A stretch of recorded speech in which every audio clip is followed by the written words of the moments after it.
One man is being victimized by our own government. One man whom they fear, yet who millions love. One man who is willing to take the poison arrows of lawfare. One man whose voice has been taken away by a corrupt judge operating in a corrupt system. One man who has been ridiculed and insulted. One man who refused to back down. One man who refused to back down. One man who refused to back down. One man who stands between us and them. One man that wants to see America protected again. One man who wants to see America prosper again. One man who understands that a man is a man and a woman is a woman. One man who understands and protects the blessing of life. One man who wants to restore American exceptionalism. One man who once again wants to make America that shining city on a hill for all to see. A place where all the people of the world glowingly set their eyes upon. America. One man who unashamedly wants to make America great again. That one man is Donald Trump.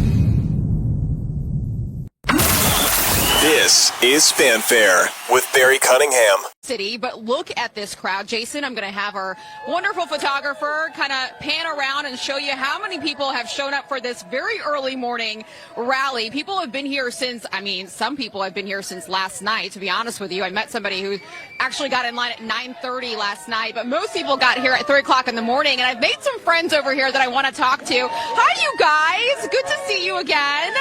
I'm here with Diane and Tony, and where did Lee go? Lee's here. Okay, you guys are coming out here because tell me why you wanted to see the former president. This is one of probably his last rallies. What does it feel like for you? Well, for me, Donald Trump, other than Ronald Reagan, is the only politician in my lifetime who has said what he was going to do and did that. And I love him. He reminds me of my dad. He's a good businessman, and he means what he says. He loves us. He loves capitalism. He hates Marxism. He understands history. He knows what's important. Tony, you waited in line for 3 hours the other day to vote early. Are you surprised by the early vote? It's like shattering records in North Carolina. People are getting out, and more Republicans than Democrats. Yeah, no, not surprised at all, because it's not the same as 2020 or 2016. A lot of different things. We don't have COVID. We don't have all those other things. And it's different. They're two presidents who run side by side. You can compare their records. It's not subjective. So I'm not surprised at all. Yeah. And Lee, this is your first rally. This is the first time. Tell me why you wanted to come out here. It's history. Donald Trump is for us. He doesn't care about the rich Washington elite. He's for the everyday American. And we need that in a president who's here for us. Even during COVID, life was so much better under Trump. Yeah. And, forget COVID. He would have won in a landslide if we didn't have COVID. Yeah.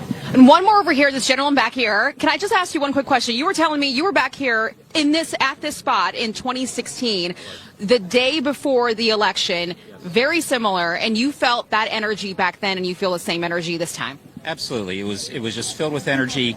He got up there, and you realized, I think at the end of the day, the thing that's never stated is you realize that he doesn't need to be here, and there must be an incredible love for this country to do what he's doing, and that's what we felt in 2016. We're feeling it today. Awesome. Thank you guys for talking with me. I appreciate it. North Carolina is such a fun place to be and such an interesting, unique state because this early vote count, guys, it's like mind-blowing how many people, more than half the state, I want to say 50, probably even higher percent has already voted. And the Trump team is super excited because more Republicans, registered Republicans, have voted than registered Democrats. Pretty good for him. Yeah, I'd say so. Y'all ready for a big day? We got four. We got four today. We have this one right now. Then we've got Reading, Pennsylvania at 2 o'clock. And while I talk, let me see where the other two are today. We got Reading at 2 p.m.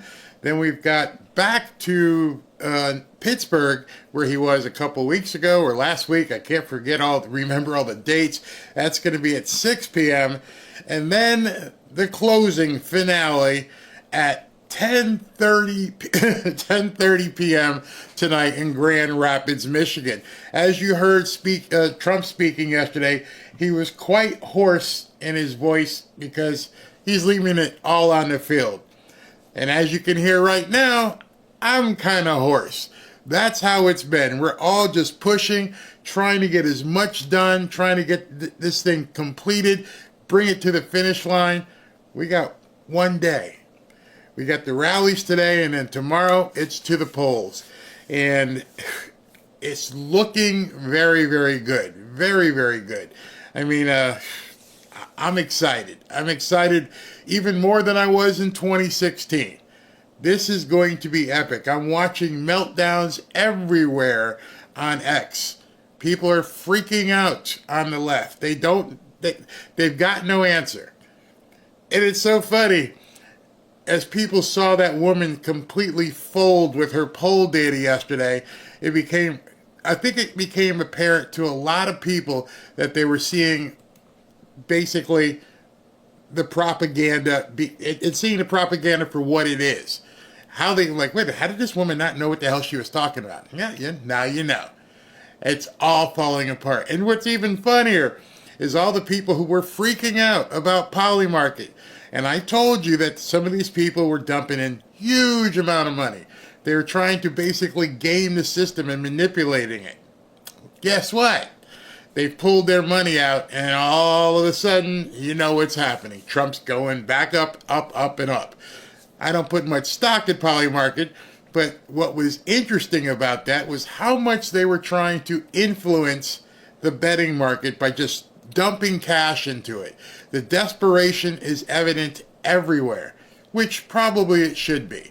So I've got some stuff to show you this morning as we get into this last day of rallying. Take a look at this.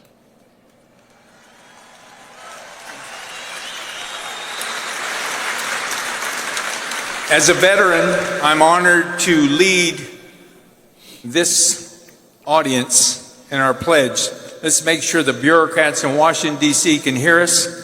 If you have served in the uniform, you're allowed to render a salute. But if you could please stand and take your hats off, we'll start with the pledge.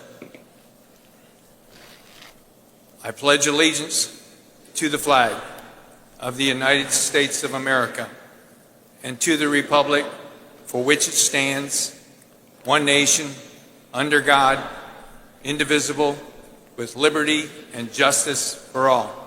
Thank you.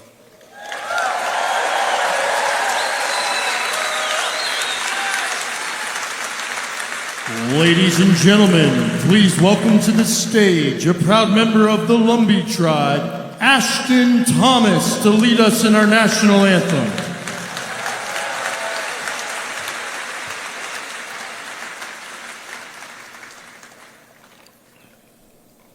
Oh, say, can you see by the dawn's early light what so proudly we held at the twilight's last gleaming,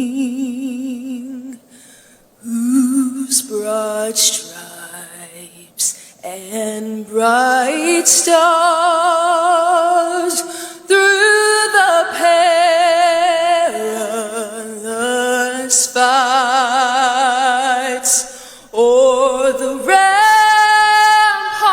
we watched were so gallantly streaming, and the rockets' red glare, the bombs bursting in air, gave proof through the night that our flag was still there. Oh, say does that star-spangled banner yet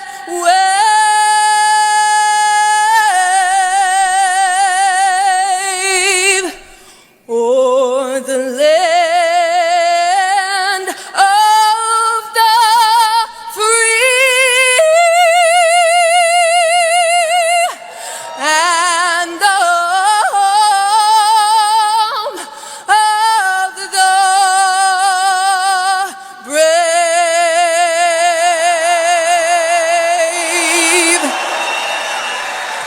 Let's go. Let's go. Different kind of rally today. Kicking off the last day of rallies. Pledge of Allegiance. Star-Spangled Banner. Let's go. It's game time. It's game time. Get your friends. Get your family. Get your co-workers. Get Harry off the couch, as Trump says. It's game time. All the hyperbole is over. All of the BS propaganda, it's over. Now is the day. Well, actually, tomorrow's the day, but now you need to be making your plans. Get everybody together. If you haven't voted yet, be ready for tomorrow. If you're going to go vote early, if your state still is taking early votes, get out there and vote. I've been hearing numbers that I don't even want to repeat. Because if I started repeating the numbers I've been hearing, people would say, oh, you're crazy. That's delusional. There's no way that could be happening. Oh, well, we'll see soon enough. We will see soon enough. So I'm hoping you guys are pumped for today.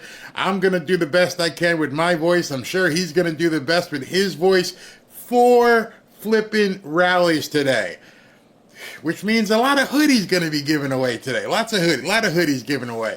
So let's go back to the rally because I have a couple different things stored up so I can save my voice as well, because about this time, 12 hours from now, just understand, about 12 hours from now, we will still be going strong. It is 10:15 right now. His last rally isn't even going to be until 10:30, 11 o'clock at night. We got 12 hours. So do what you need to do. Lift some weights. Get all together. Start pumping some iron. Get the blood flowing. Drink some coffee. I got a big cup of Joe here. Not Joe. That's Diet Coke. I don't drink coffee. But let's go. Let's go. Get your friends. If you got to go to work, come on back. We're going to be here all day. All day. And most of the night. 4 rallies. And I feed off of you. I feed off of you guys and your comments and what you're doing and how things are going. Got another speaker here that was up earlier because they've been going for a while. I love this woman. I think her name is Alice Johnson. Trump got her out of prison and she's become a surrogate for Donald Trump. Take a listen. Criminal justice reform advocate Alice Johnson. Good morning, North Carolina. First, I'd like to extend my sincerest condolences to those who suffered loss during Hurricane Helene. Your losses will never, ever be forgotten.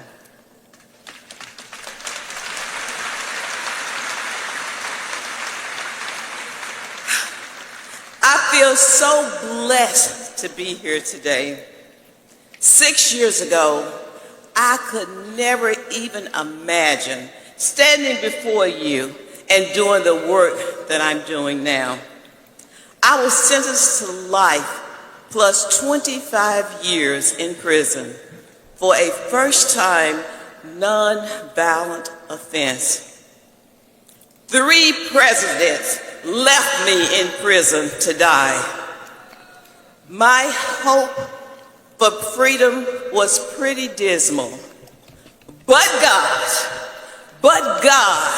had a trump card waiting for me.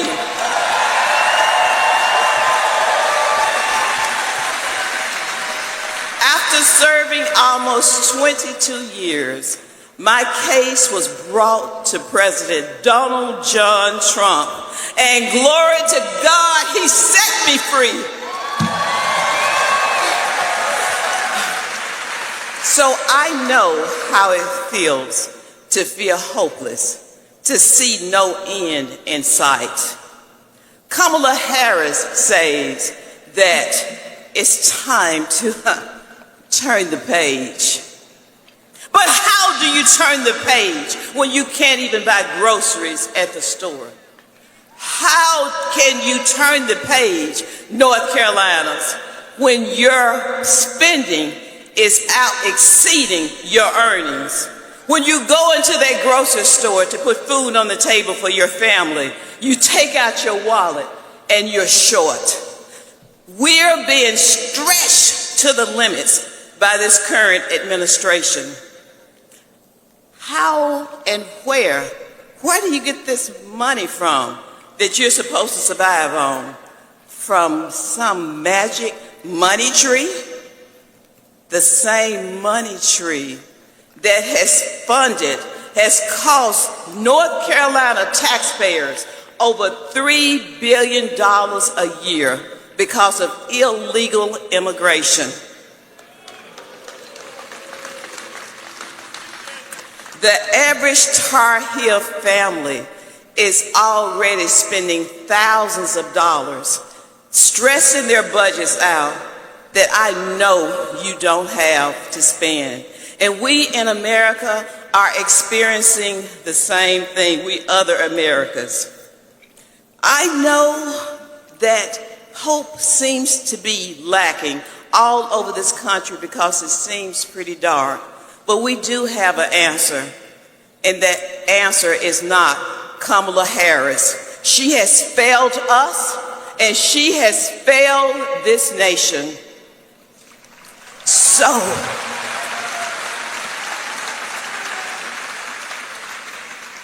Kamala Harris says, I was looking down here at this book, and she said that it's time to turn the page.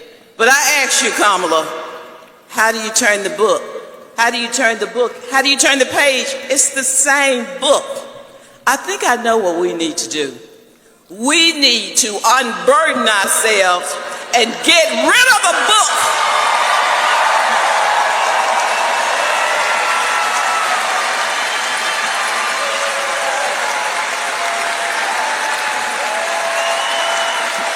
Amen.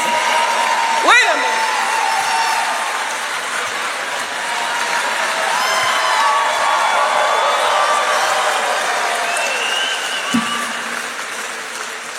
I know Donald Trump personally. He's become a close friend. I know him as a father, a grandfather, a man who is fighting for this country, who loves this nation, and he's not going to let you down. If Donald Trump is elected, he will fix this mess that we found ourselves in. He will put money back into our pockets, not stress us out and take the money from us. It is for such a time as this that Donald Trump is going to be our 47th president of the United States of America. And I want to speak to you young people or any undecided voters. You absolutely cannot afford to sit this one out. Our faith, our future, our freedom. All of these things are on the line right now, and you've got to get out and vote. My grandson, he's right here in the audience, Justin, and his beautiful wife accompanied me here today. They have an 18-month-old baby boy, and they just had 3 weeks ago a baby girl who they named Riley. And if you want a better future, like I do, for my grandchildren and for all those who are to come after me, it's time for you to pull out your trump card and vote and vote and fight like you've never fought before. Because North Carolina and this nation, there will not be a recovery again. We've got to not be afraid, just as they are loud and proud for Kamala Harris. You better be loud and proud for Donald Trump. Help us. Help us.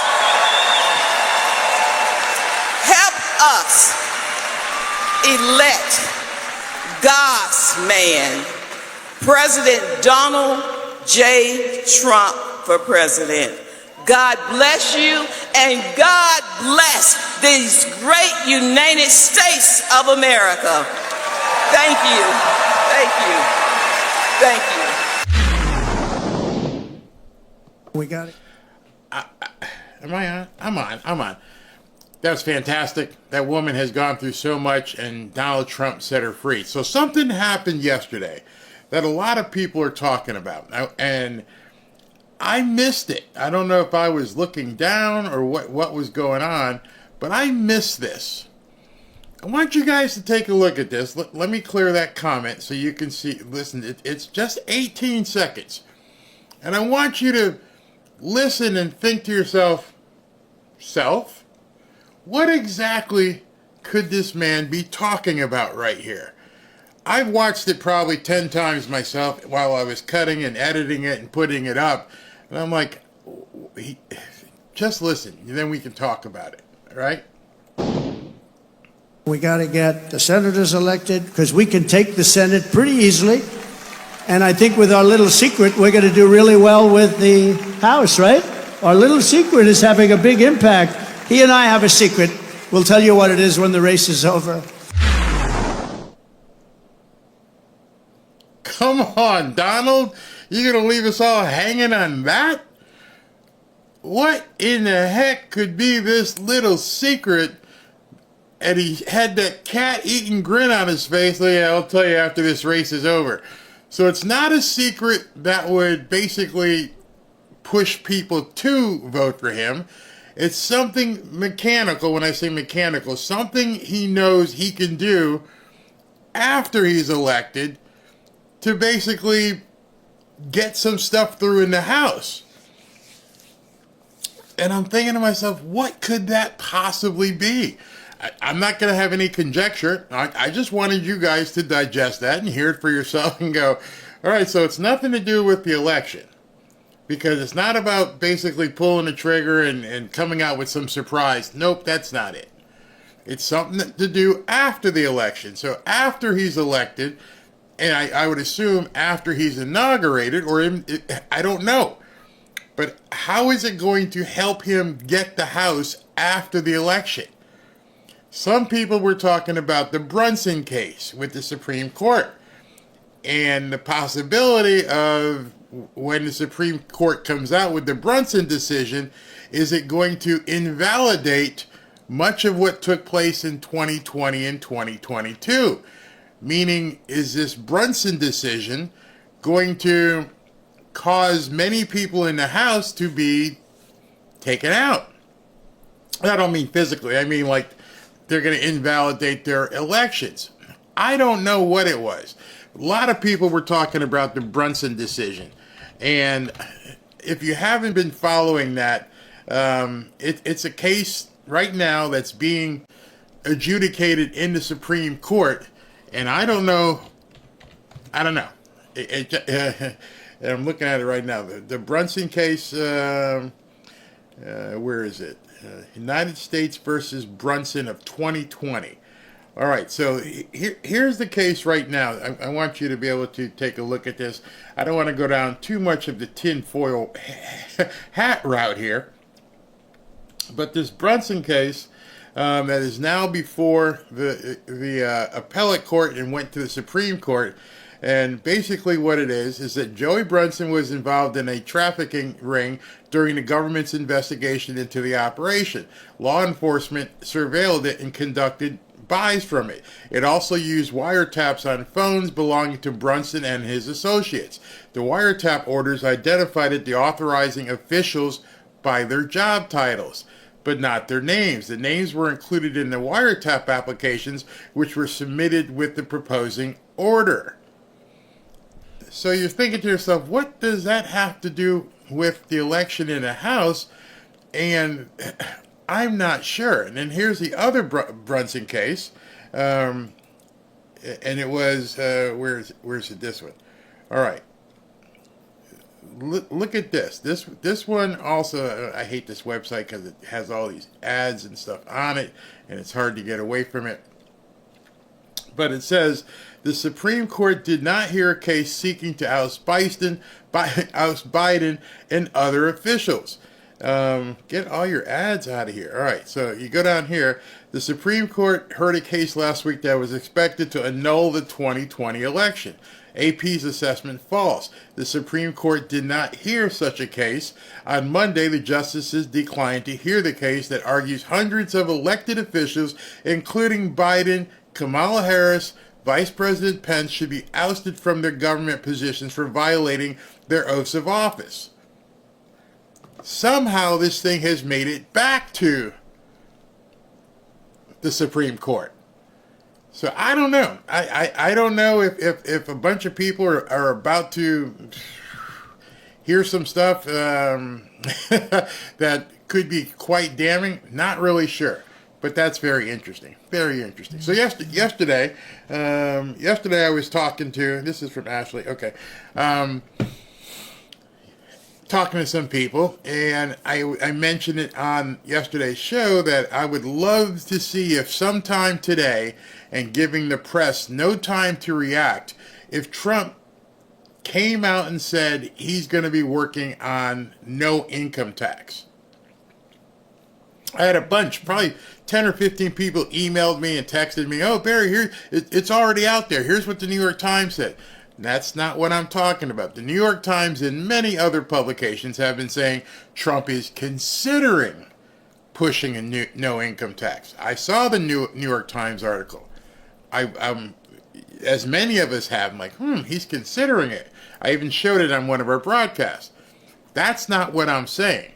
What I'm saying is, maybe today he will actually announce it. Go from considering to announcing. That to me would be bombastic. It would blow the doors off of everything for tomorrow's voting, in-person voting. That would be a stimulus to get people even more so to vote for him. And there'd be no time for the press or Kamala to even react. So right now, if he did it in this rally, he'd give them too much time. The 2 o'clock or the 6 o'clock rally, if he said no income tax, game over. Game over. The Reading, let's see, let's go back here and look at this. The Reading event, as I mentioned, is at 2 p.m. The Pittsburgh event is at 6. If he were to come out at 6 p.m. when he gets on stage and goes, I got to announce something what I'm going to do. I've thought about it. As you know, many people have written about it. I've considered it. And after talking with Elon and Bobby, we're going to go with no income tax. We're going to use tariffs and oil to fund everything. And he did it at 6 o'clock. There's no way for them to counter that argument in time. People will hear it. It'll go like wildfire on X. It'll just, Facebook, everywhere. People will go nuts if he says he's going to do away with income tax. And there will be no way at that late of a time when all their actual writers and everything are off, because remember, at 6 o'clock, 6:30, it goes from news into talk shows. On Fox, you've got Brett Baer, Laura, Jesse, Hannity, Gutfeld. Those people don't have the same kind of flexibility in moving that the normal during the day programming can interject and come in with breaking news. Now, they could, CNN, a couple of them could come and say breaking news, blah, blah, blah, but they're not going to get the experts on quickly to counteract it because nobody's going to listen. The fact that this man is going to say, I am going to fight to eliminate all income taxes within 12 months would be something that would be absolutely stunningly phenomenal. Will he do it? I have no idea. I know it's bubbling up there. Will he do? There's a reason why he's holding 4 rallies today. I'm not sure if that'll even be something that he'll bring up, but I just find it odd that he's been floating ideas out there. He's been talking to people, letting them know he's been floating. Why would you let people know that you're thinking about it if you weren't considering actually doing it? The no tax on tips, boom, that came out. What did it do? It caused Kamala Harris to copy him. No tax on overtime. No tax for police officers and first responders, and no tax on Social Security. At that point, you're already at about 90% of the American working public. It's not going to be that much more for him to just say, you know what, I thought about it. This is too complicated. We're not going to tax anybody. All right, no income tax, period. We're done with that. As soon as I get in office, we're just going to cut it. You will find people in the military industrial complex and all these different departments in the government basically jumping out windows. They will go absolutely ballistic. The news media, who would enjoy it, just so you know, these people are making $1 million, $2 million, $5 million, $10 million to basically talk into a teleprompter, would completely love it, personally. And I would love to see what the acting job they would do on camera. Yeah, we don't want him doing that. That would be horrible or something. Yeah, it would really suck if Trump made it no income taxes. I can't even imagine what it would do to this economy if people didn't have to pay income tax. Yeah, and it would be bad for the poor people and the Transformers or something. You would have to turn into such an actor at that point. Imagine you're Jake Tapper. I don't know what Jake Tapper pulls down, maybe $5-10 million a year. Meaning he's probably in that upper echelon of 40 or 50% taxes. And Jake's like, I'm going to get to keep $4 million a year, and you want me to go on camera and say it sucks? Oh, man, that would be Academy Award winning stuff. I know, like Sean Hannity, they said he makes like 15 or 20 million.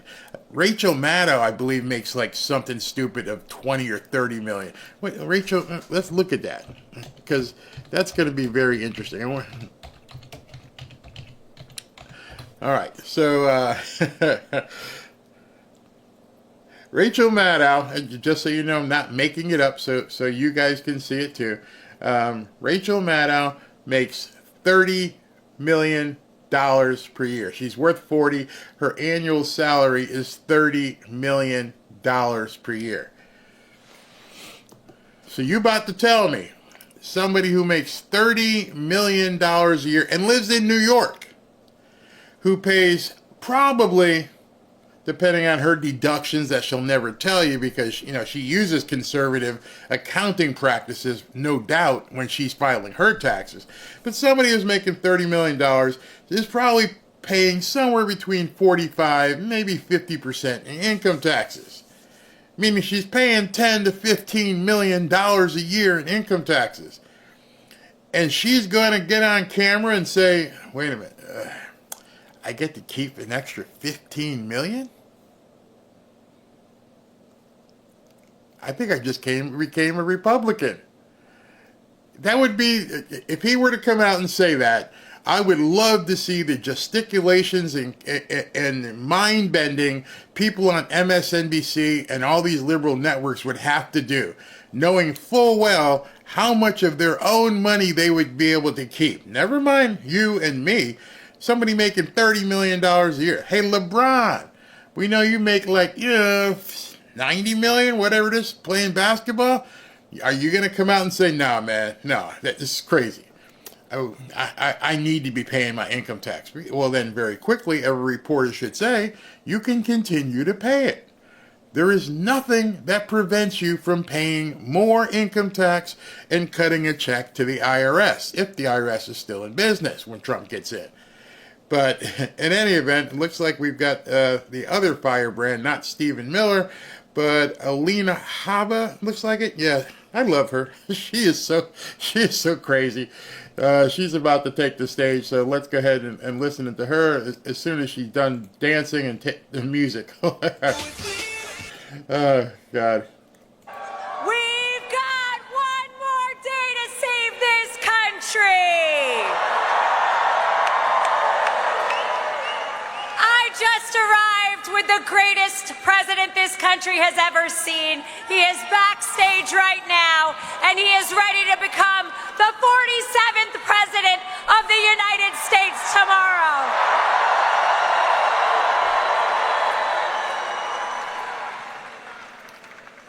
Raleigh, Chaldeans for Trump, you're right. You're right. Listen, this has been quite a journey, and today is my last rally with President Trump, so I'm a little sad. But I'm so happy to end it in North Carolina.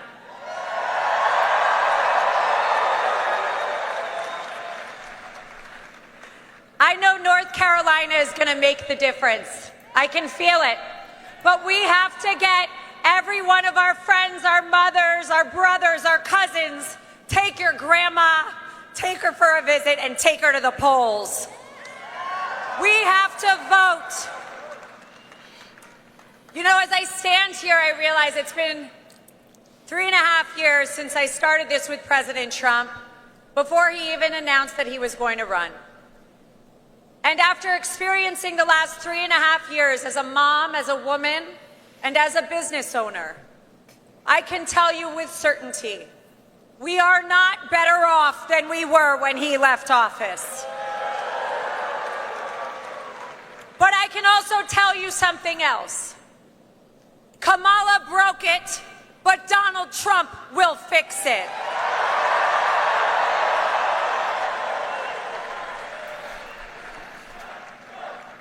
Vote.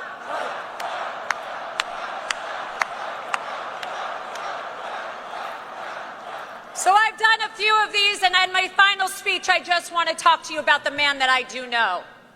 The man that's taken my children golfing, the man that is kind to every single person he meets. Thank you. And I can tell you that when I was tired in New York while they tried to stop us, he was never tired for 1 minute. He was never upset for 1 minute, and the only thing that gets him angry is when people mess with his country.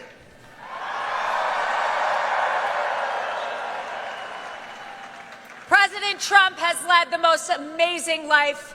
He has built skyscrapers. He has changed the skyline of New York.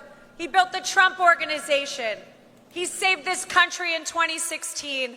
And after tomorrow, he will resave and fix this country.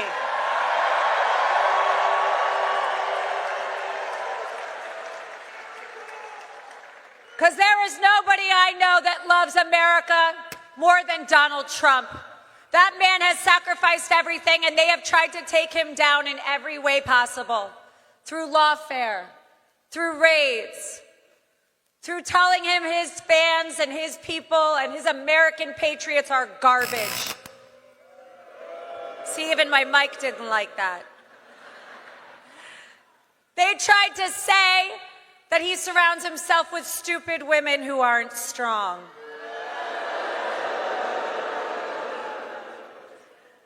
Nice try, Mark. But he has lifted me up So today I want to say thank you to all of you Americans, to everyone in North Carolina, for rooting for us for the last 3.5 years, for rooting for me, and for rooting for America. Because tomorrow, we will fix this country. We will elect Donald Trump as the 47th President of the United States. God bless you, North Carolina. God bless the United States and President Trump. Get out and vote. Thank you.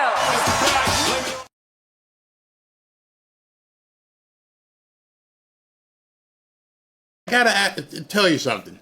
There was a woman who commented, and when she commented, she said, how about no taxes on anybody below 1 million or billionaires? And I'm thinking to myself, well, why would we tax anybody if we don't have to?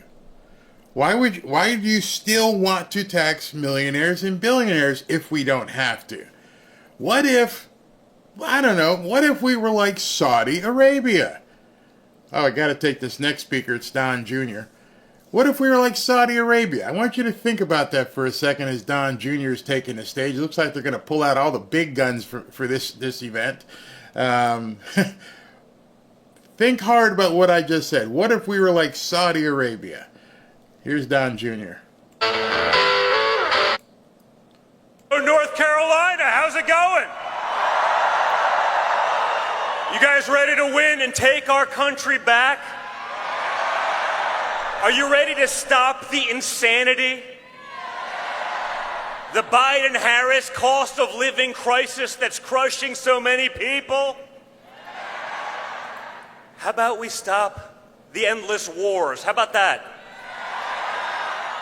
Well, guys, we can do that. And we will do that. But we need each and every one of you to be a part of that. Early voting, I know a lot of people here have done it already in North Carolina, which means you now have, I'm seeing all the heads nod, it means you now have all day tomorrow to bring your friends to the polls. Do not take anything for granted, okay? Don't look at the polls. Don't listen to the media. Don't fall for the psyops. You see this stuff, right? Half this stuff is designed to demoralize you, so you stay at home. The other stuff is designed to make you overconfident, so you stay at home. Get out and vote. Make your voices heard.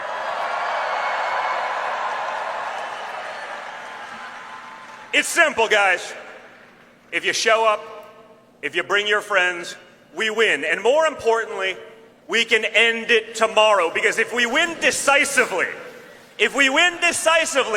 we stop them from playing the games where they drag it out for, oh yeah. You know what they're going to try to do. We've seen this playbook before, but this time we're prepared. So if we win decisively tomorrow, you don't give them a week to find that magical truck filled with ballots, right? No one knows where they came from, but take back your country, America.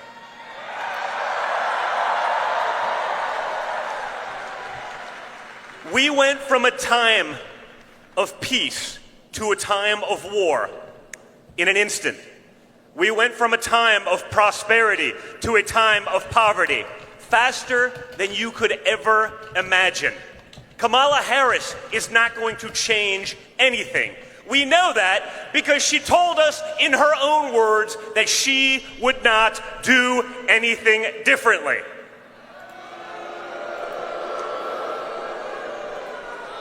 Four more years of Harris-Biden failure will get us to a point that we cannot recover. This is what they want. They want to be globalists. They want to replace Americans with the illegals who will be dependent on government and your taxpayer dollars. We know this because they're basically saying it at this point. They're not even pretending. They're saying all the quiet parts out loud. And so are the clowns that are representing them. So you guys, at this point, it is up to each and every one of you. So whatever you would do if you woke up on November 6th and Kamala Harris was president-elect, whatever you would do to stop that disaster for our country, for the world, and for Western civilization, whatever you would do it now. Do it till the polls close tomorrow night, and then start calling your friends on the West Coast to make sure they're doing it too. Get in line, bring your friends, stay in line. If you see nonsense, video it, show it to everyone. Do not let them play their games. And if we do that, guys, we will make America stronger than it's ever been, because we've assembled a team like nothing before. It's not just my father against the swamp. You have J.D. Vance, you have RFK Jr. on health, you have Tulsi Gabbard, and you have Elon Musk all ready to fight for you. So get out there. And with the same resolve that my father showed on July 13th when he took a bullet for America, you showed that resolve. You showed that level of fight. And you fight, fight, fight. Thank you, North Carolina. Get out there and do it. It's all on you. That song that you heard a couple bars from, which I should be okay with that. It was only a couple bars. That's Uncle Ted Nugent, with the song Stranglehold. Interesting choice of songs for Don Jr. there. But the question I asked you earlier, when that one woman said, hey, listen, maybe we should keep taxing millionaires and billionaires, at which point I said, why? Didn't get an answer, because I think people are so programmed into thinking, yeah, well, the rich need to be taxed. Why?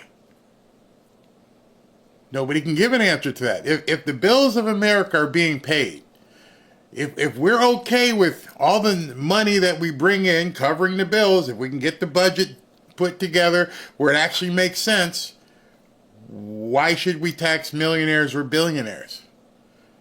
Why shouldn't they be able to keep their money? See, you're saying everybody below $1 million, those people should be able to keep their money. People over $1 million, oh, we need to tax them. But I don't hear any answer why, as long as we can keep doing what we're doing. You see, it doesn't make any sense right now, because we can't even keep doing what we're doing right now while taxing millionaires and billionaires. Why do we keep running in deficits? Why has there not been a balanced budget in like forever? Why do we just think it's okay for the national debt to just go spiraling out of control? Because you've been programmed to thinking it's okay. It's okay. Everything's fine. So if Elon and the guys get together in the brain trust and they say, we're going to slice this, we're going to cut this, we're going to slice this, we're going to cut this, we're going to slice this, just like you do in your house. Hey, honey, do you want some sirloin? We can't really afford that. We need to buy some chicken. Okay. You mean we just can't go in and buy it and say to hell with everything? No, we just can't tell the power company, just stick it on a bill. We'll pay you next year. Nope. That's what America's been doing. They've been going to the store and buying stuff and buying stuff and buying stuff and writing checks they don't have the money for, and then telling other people, can you give us money to pay for our inefficiency over here? And so Elon and Trump are beginning to say, well, why don't we just do like a business would and cut, and get things back in order. I don't need a $400 hammer. Cut it. We don't need $9,000 toilets. Cut it.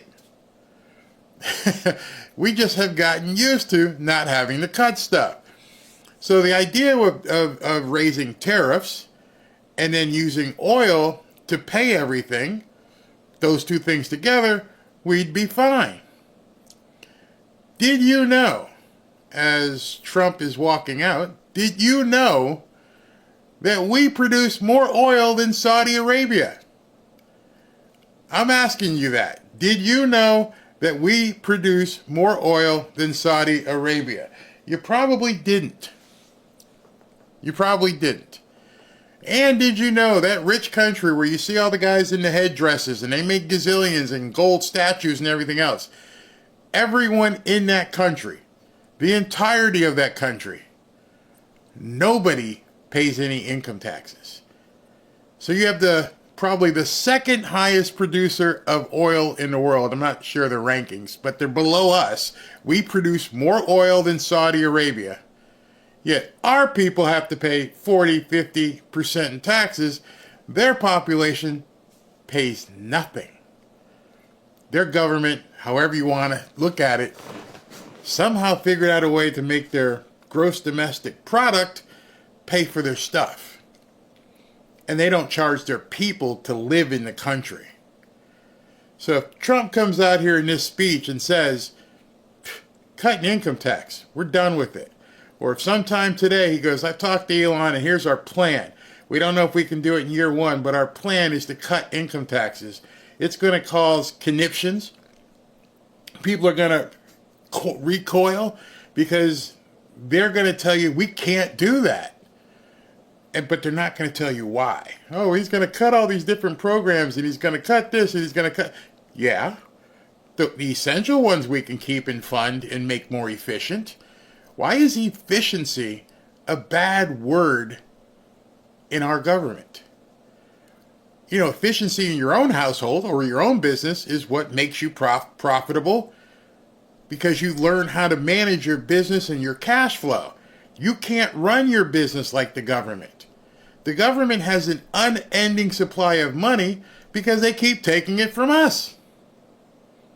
Just imagine that life, what it would be like if you could keep all the money you end up giving to the government. And what would you do with it? Some people would sit on it. Most people would buy stuff, which means the economy keeps rolling. And then you could put a sales tax on this, or it's easy. Trump is walking around. He's got a big smile on his face. Let me let you see this, and then I'll cut the music. Oh, the music's already cut. Thank you.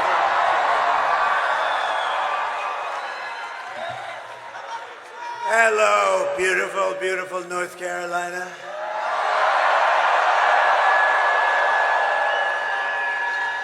This is really the end of a journey, but a new one will be starting, and that's the one we've wanted to partake in, which is basically to make America great again. And now we'll have a chance to do it after today. Hopefully, everything will work out well. We're way leading. All we have to do is close it out. We have to close it out. If we get our vote, there's nothing they can do. All we have to do is close it out. We have to close it out. Every swing state, which is unheard of. If we get our vote, there's nothing they can do. They always one of those days. We're always at our vote. We're leading every swing state, which is unheard of for the Republican Party. They're always up at the end. Let me know how the volume is. Good finishes or bad finishes, depending. Sometimes they'd get there, but you'd always go in by losing hundreds of thousands of votes, and you'd watch it like a racehorse, and sometimes they'd get there, and sometimes they wouldn't. But with North Carolina, I always got there because we won every race, every primary.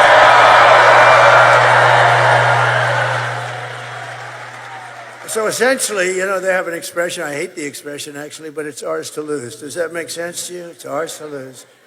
If we get everybody out and vote, there's not a thing they can do.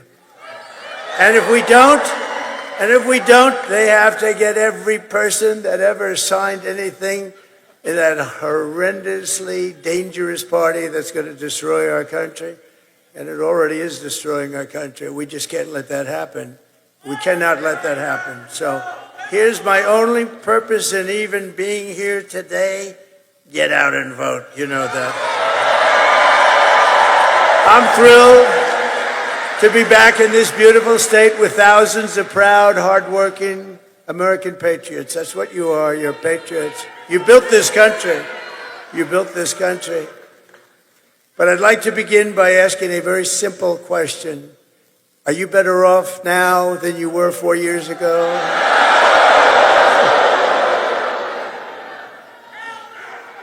I've asked that question so many times. I've never had one hand go up for the other. With your vote tomorrow, I will end inflation. I will stop the invasion of criminals coming into our country.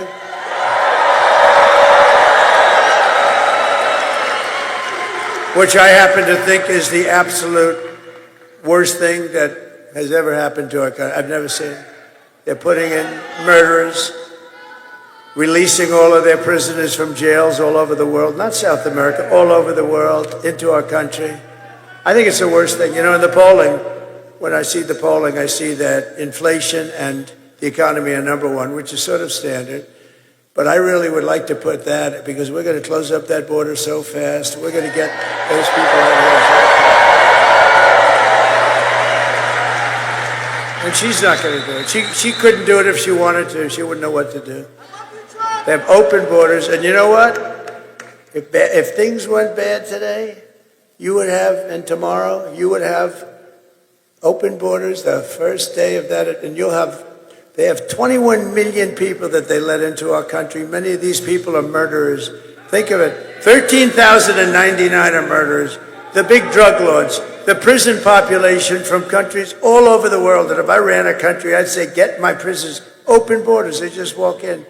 No vetting. Think of it. No vetting. We have no idea who they are. You're not allowed to ask. You're not allowed to ask. They just walk right into our country. And they kill people. You have murders. So you have 13,099 murders. Many of them have killed far more than one person. Bad things are going to happen. And you have terrorists at levels that we've never seen before.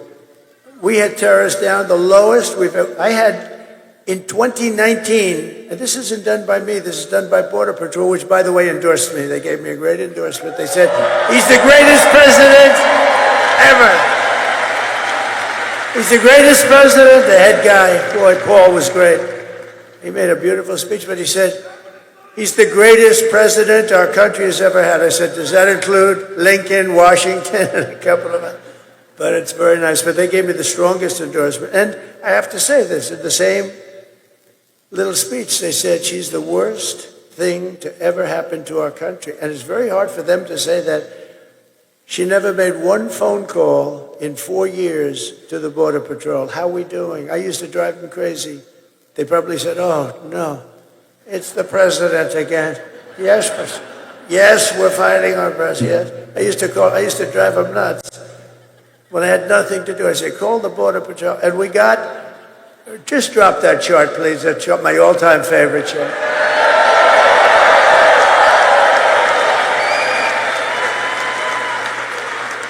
My all-time favorite chart. I love that chart.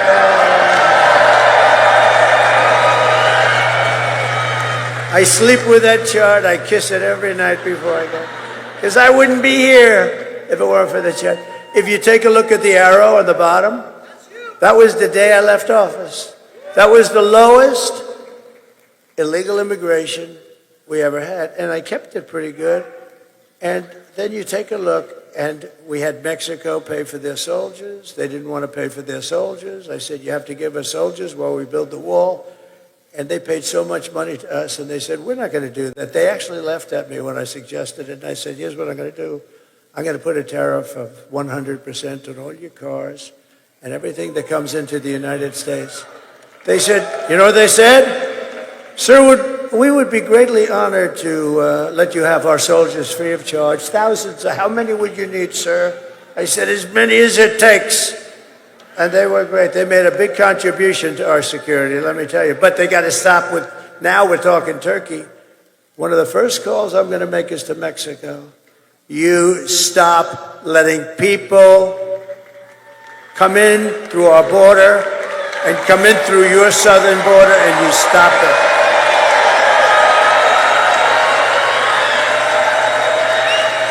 Because Mexico, and I had a great relationship with the president, but he retired now. He left. He was a good man. He was a socialist. You can't have everything, but he was a good man. But they paid a fortune for the soldiers along the border. We were able to have great numbers. Well, built 571 miles of wall. I was going to add 200 more. By the way, far more than I said. I was talking about 200, 250. We built 571, and nobody talks about it. And you know what I did? Because we had a Congress that was not behaving, I said, I don't care. This is an invasion of our country. I'm taking it out of the military. And I took it out of the military because I gave them I gave them $725 billion. I say, congratulations, fellas, I'm taking out 10. What is it for, sir? It's called a wall because we're being invaded by Mexico.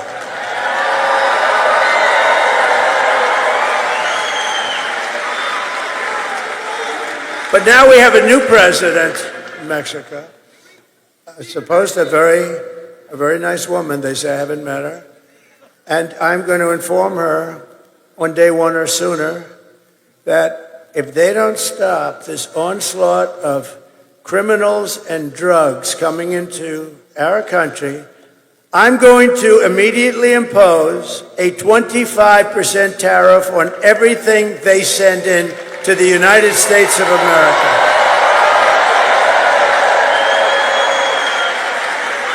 And the reason I delayed that, you're the first ones I've told it to. Congratulations, North Carolina.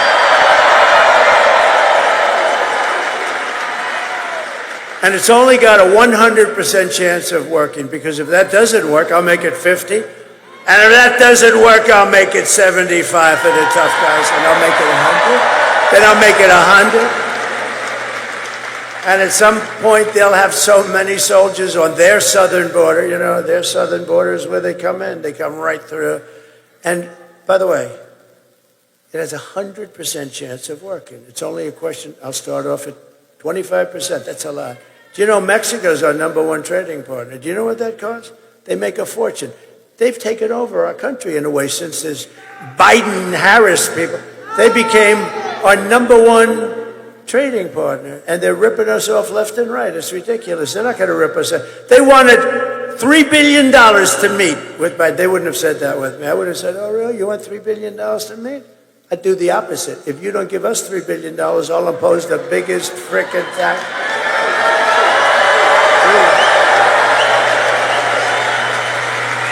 You know, I've never told you any of this, and I wanted to wait till the day because I don't want to have her. She's a low IQ individual. I don't want to have her say, you know, I had an idea last night while I was sleeping, turning, tossing, sweating. Because I sleep, I turn and I toss and I sweat. I sleep like no. I don't even sleep. You know. I've gone through 62 days without a day off. Every single day. Every single day. And you know what? She takes a day off every other day. Last week, she makes a terrible little, she has these press conferences that last for about 2 minutes, and then she takes the day off. You know, when you're running for the president of the United States and you want to do it because you have to fix the country, that's the way I'm doing. Otherwise, I wouldn't do it. I could be at the most gorgeous beaches in the world right now. But I'd much rather be with you people because you people I like you people better. I'd much rather be with you. No, I would. No, and we're doing something historic. You know what we're doing? This has never been done before. They'll never have rallies like this. You know, we went to Milwaukee the other night, and we're doing great in Wisconsin, by the way. We could have filled that arena. What do they have? 28,000 seats, including the floor, fully packed. We could have filled that arena 3 times, maybe 4 times. The people outside, thousands and thousands of people. There's never going to be that. In 4 years, you're going to have a candidate, Republican, Democrat candidate, and they're going to come to North Carolina, right? And they're going to say, how many are there? And the consultants back there that make a fortune because they think they bring these people. You know, they don't bring, nobody brings anything. We bring them. We together bring them. But you know what they're going to say? And the same people they'll be represented, very smart people, very good people. You have to, can't give them too much leash. We can't give them too much. But they're going to have 250 people come. And that's standard. See the ladies of North Carolina? They've come. They've come. Those beautiful, beautiful ladies. They're looking better and better all the time. These beautiful ladies. And I think they're very well to do. I mean, they're always so beautiful, beautifully coiffed. Look at that. They're just, but here's what I love. They're great Americans. They love our country. They love North Carolina. They come from isn't it nice where you can sort of be closer. They'll travel to California. If I went to Hawaii, they'd be in Hawaii. I think they're loaded. You want to know the truth? I think their husbands. The reason I never see their husbands is because they're working like hell. Because these wives are traveling all over the place. 257. They've been at 257 rallies, and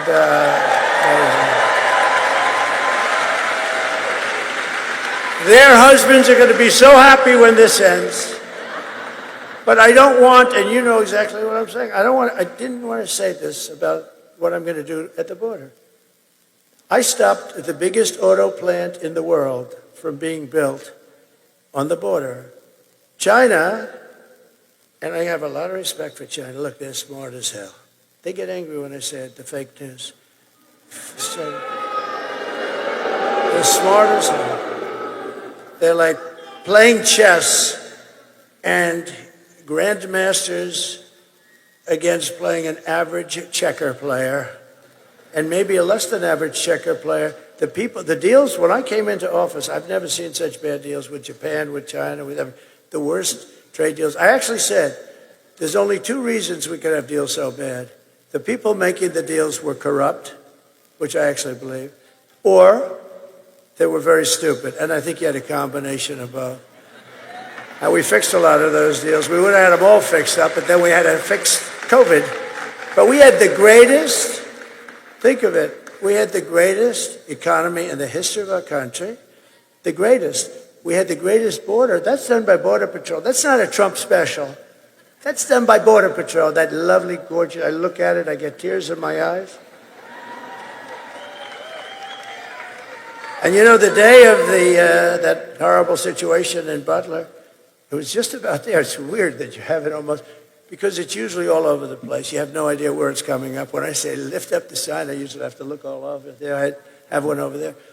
But that graph is so meaningful because but even if the numbers were bad, I would still kiss it just equally. But those are the best numbers in the history of the border. And then look, it was like an Elon Musk rocket ship went up. They announced they were going to open the borders. I thought they were kidding. I built 200 miles of rail. And this is what Border Patrol wanted. I wanted to have concrete plank like in a parking lot, straight up and down the air, but you wouldn't get vision. And concrete is not as strong in terms as steel. They have very strong specifications. They wanted to have steel, hardened steel, very hard to cut. Then they wanted to have very powerful, high-number concrete, so very hard concrete. And then they wanted to have rebar at the highest level of steel strength in the middle, because it's very hard to cut. It's like, it can be done if you're really good, but it's very hard. And then they wanted to have a anti-climb panel on top. I hate it. I hate the anti-climb. I said, I don't like it. It's so beautiful without that damn panel. I said, don't make me do that, sir. It's an anti-climb panel, and it's called that for a reason. And we actually had testers. We had two guys that climbed Mount Everest. I said they should qualify. But you know who the best were? We had drug runners. These guys are unbelievable. They went up that thing like it was nothing. Like I never, with 75 pounds of drugs on their back. Drug runners. They were beating the Mount Everest. Well, it's a different profession after all. But they were right. That anti-climb panel stops them cold. They couldn't get over the anti-climb, so I said, let's do it. Let's do it. But we built 200 miles of additional, and all they had to do was put it up. The hard work was done. They were built, it was delivered, and the hard work was done. Highest specification. Cost more money than what I would have done, but what I would have done, they have acids that actually melt concrete. They have certain acids that you put down. Those planks would have come down very easy. These guys are ingenious. You know, if they would spend their brains on good, everything in the world would be nice. No, they're genius. The way they smuggle drugs into our country. You got to see the cars. They build cavities in engines. So you're inspecting a car. They have them in hubcaps that even if you take the hubcap, you can't find them. It's like a double hubcap. It's the craziest thing. If they would spend that genius on doing good for their country or for us, I mean, we would have no problem. I mean, It's really incredible.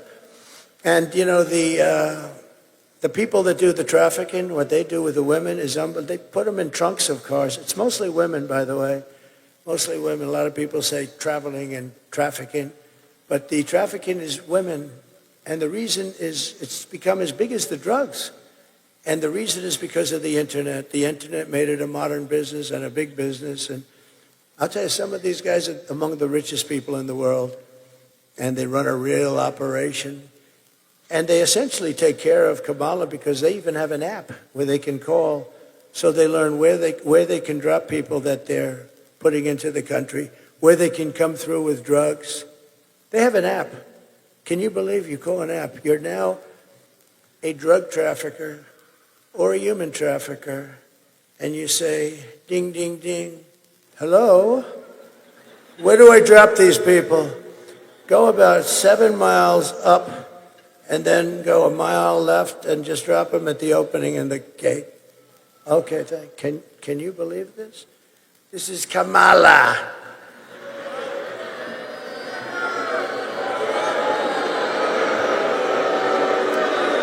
So all that stuff ends very quickly. We'll get that thing built. But they could have put up 200 miles. Oh, you know what they did with that expensive stuff? And it's expensive. They had it laying in the sand, laying in the mud. It was all there to be put up. All they had to do is flip it up. It goes like, they put it up real fast. 3 weeks. The whole thing, we would have had 750 miles of wall. Think of it. And boy, walls work. Walls work and wheels work. You know, they never get obsolete, right? The computers, in about 2 minutes, they're obsolete. And, but we have the best computer guy there is, right? We have Elon. And he loves it. And you know where Elon is right now? Elon is right now. He's in Pennsylvania campaigning because he thinks it's the single most important thing he's ever worked on. Elon Musk, and we want to thank him. He's an amazing guy. When I saw that rocket came down, when I saw that sucker come down, 22 stories, by the way. You know, people think it's like 5 feet high. It's 22 stories. That sucker's coming down, and it's those engines were blowing. He says it's all computers, you know. It's true. That thing, I said, oh, man, it's going to crash. No, dude, it's going right into the gantry, right? It's going to crash. And then the fire starts blowing the bottom left. The whole bottom left is blowing, and it just pushed it up. And then it came down, and those two big arms, you saw the arms? They grabbed that thing like you grab your beautiful baby. See, I've gotten much better. Years ago, I would have said something else, but I've learned. You have to learn. I would have been a little bit more risque. Like you grab your child, and put it in place, and I called Elon. I said, was that you? Yes.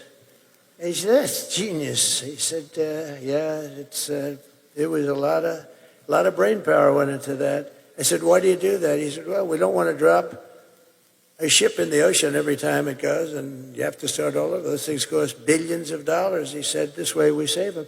I said, can Russia do that? No. Will they be able to? No, not for a long time. What about China? No. You know, we opened up Space Command. We did the whole thing. If we didn't do that, we'd be way, way behind. Space Force. You know, Space Force. We got one of the many we did so many things with the tax cuts, the regulation cuts, the right to try for those people that are terminally ill. You get the right to try our medicines here instead of going to Asia and Europe. Or if you have no money going home, which is about 99% have no money and they go home. But the few people that have the kind of money you need for that, they'd go to Europe, they'd go to Asia. And we have the best labs in the world. And nobody ever talks about it. They tried to get it for 50 years. I got it done, passed through Congress. You think anything's easier to get passed through those guys? It's not easy. But we did so many things, and we've saved thousands and thousands of lives. It's worked out unbelievably. And, you know, nobody wanted it. The scientists didn't want it because they're terminally ill. They don't want to start from a terminally ill person. Looks bad on the records. They didn't want record sheets. The insurance companies hated it. It was very, very, I got everybody into a room. Our country hated it because our country will get sued. When somebody's terminally ill, they die and they sue the country. I said, you can't do that. I got everybody in the room. And I signed an agreement. Everybody agreed that we're going to work beautifully with people that are terminally ill, but they're not going to be allowed to sue anybody. If they die, they die, and if they live, it's going to be the greatest story. We have saved thousands of people. And nobody ever talks about it. Nobody ever talks about thousands and thousands.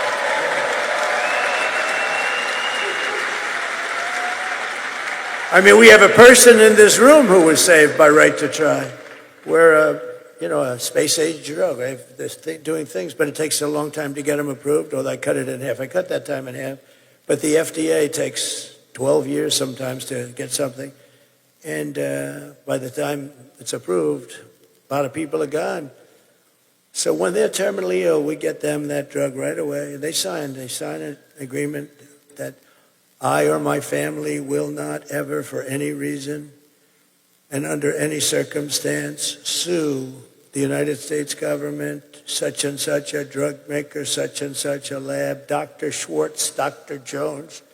We will not sue anybody. We just want to get better. That's all it says. Pretty good, right? That's pretty good for only a semi-non-lawyer. But that's essentially what it says. And the funny thing is the ones that were most against it were the drug companies and the labs. We have the greatest labs in the world. What we're doing, space-age things, and we got it started. It was dying on the limb before I came along. Well, NASA was dead. When I came along, all you're seeing with the space, and NASA was dead. NASA had grass growing out of its runways. They had, every time there was a crack, you had grass. This place was dead. Now it's the most vibrant center anywhere in the world. All of their centers, it's vibrant. And Elon brought it back, and the people at NASA are doing a great job. They're all working together. But we brought it back. And ultimately, we want to go to Mars and all, but what I want it for is defense. And Russia and China were killing us in space, and space is so important. It's going to end up being maybe, I don't want to say more important than the Marines, because they'll never speak to me again, but I'll tell you what, it is going to be right up there in terms of importance. It's important. If we didn't have it, we were being lapped by China. They have stuff up there. And Russia, even though they're a little bit busy killing a lot of people, a war that would have never taken place. Zero chance. I'd speak to Vladimir Putin a lot. It was the apple of his eye. Don't do it. Don't do it. I mean, I closed up his pipeline. It was dead. Nord Stream 2. Biden came in and he allowed it to go. But he closed up the Keystone XL pipeline. Think of that. I said, no, Joe, you got it wrong. You let Keystone go forward and you close up the Russian pipeline. But he did the opposite. And then they said, oh, Trump loves Russia. Trump loves Russia. It's the biggest project they've ever had. I'd close it up. Then he came in. The first day he was there, he let him build it. So what is that? Oh, that sounds so cute. I love dogs. I love dogs.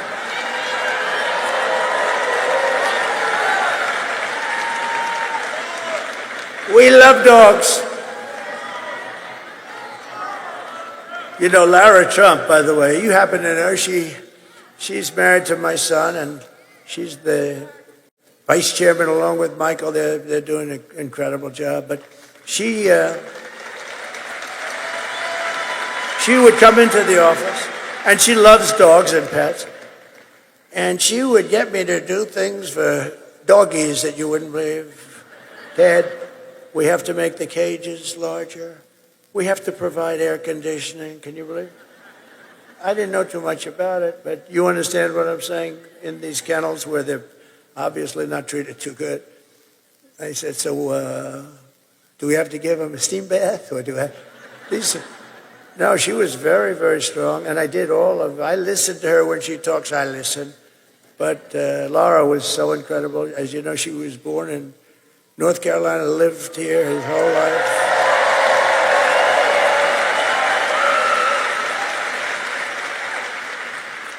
And even Ted Budd, who's doing an incredible job. And I said, Ted, run for the Senate. And he said, I'll do it, but I'm only going to do it if Laura's not going to run. Is that right? He said, I'm only doing it if Laura. And she said, you know, I've devoted so much time and I'm raising these beautiful children. I have a great husband, and and Ted is great. She said that. She said, you have a great guy in Ted, very nice. But he did say that, and a lot of people would say they'll bowl through. Nobody would have had a chance. They love her. They love her in the party. They love her even the Democrats love her. Can you believe it? Stand up, Ted. Stand up.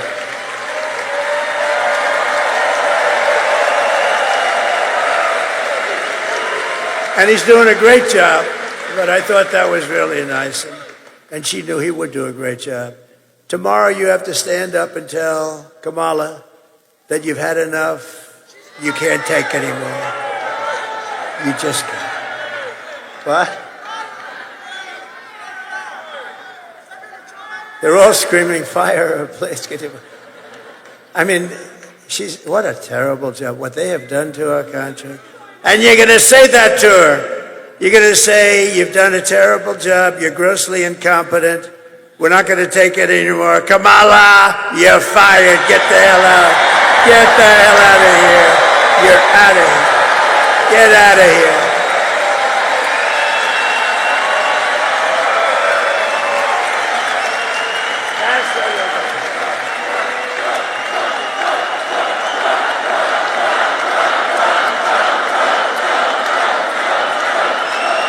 Thank you very much. So with your vote, we're going to win North Carolina, we're going to defeat Kamala, and we're going to make America great again. I hope you don't mind that entire opening, I was going to get out of here fast. I'm doing 4 of these things today. They're big. And the voice is holding up just about barely. But I had to express it. You have been a very special group to me because I've won I've never lost a primary. I've never lost. In North Carolina, I've won everything. I won those elections. I've made all these friends.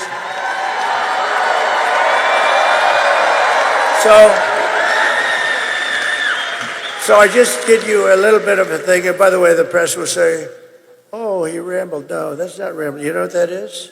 That was genius. That's the weave. No, see, I wove, frankly, the rest of it I don't really even have to talk about. But that was the ultimate weave. And think of it. Isn't it nice that you can have a president that doesn't need to use a teleprompter?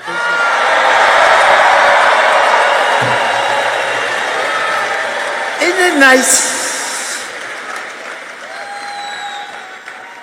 And I got to go a little quicker now because you know what? I took Marco's place and I took Sarah Huckabee Sanders' place. I said, do you mind if I go now? Because you know what? We got to keep a schedule.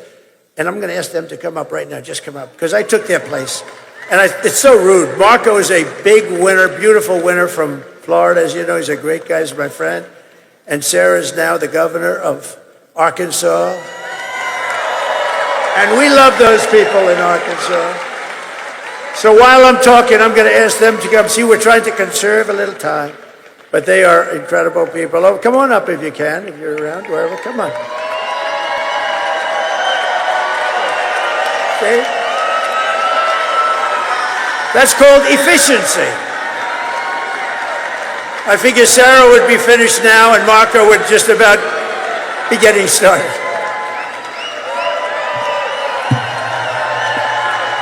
Two great friends, two very talented. No, but I figured Sarah would just about now be finishing, and Marco would be starting. And he's a great speaker. They're both great speakers. They speak for a long time. And I'd be sitting in the back. I'd say, get them off the stage now. So they were so nice. And I'm going to just ask them to each say a little bit. And we're then going to make our next stop. Come on. Thank you, sir. Good morning. It is an honor to share the stage with America's best and favorite president. And soon to be our next president again. We know we've never had a president who fights more, who fights harder, and loves this country the way that Donald J. Trump does, and that's why we need him back in the White House.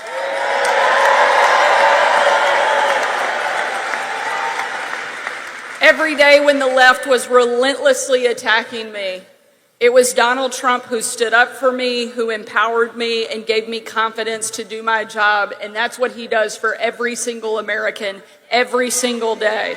He will not let us down. Make sure you get out and vote, North Carolina. We need you because America needs Donald Trump, and we're going to make it happen. Thank you so much for all you're doing.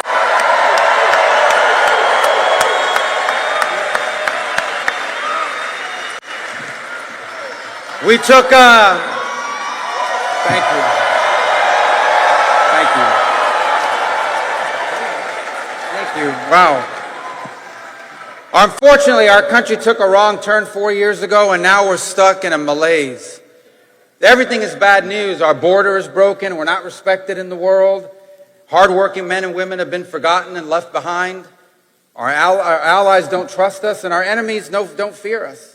We are tired of living in a country that is no longer dreaming big, but that is going to change tomorrow, and you're going to help change it.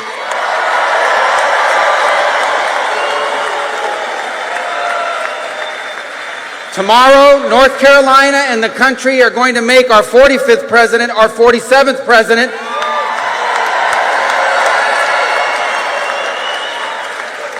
And with Donald Trump back in the White House, together we will dream big again for this country. We will be a country that once again is proud of its history, excited about its future, because together with Donald Trump, we are going to make America not just great, but greater than it has ever been before. Thank you.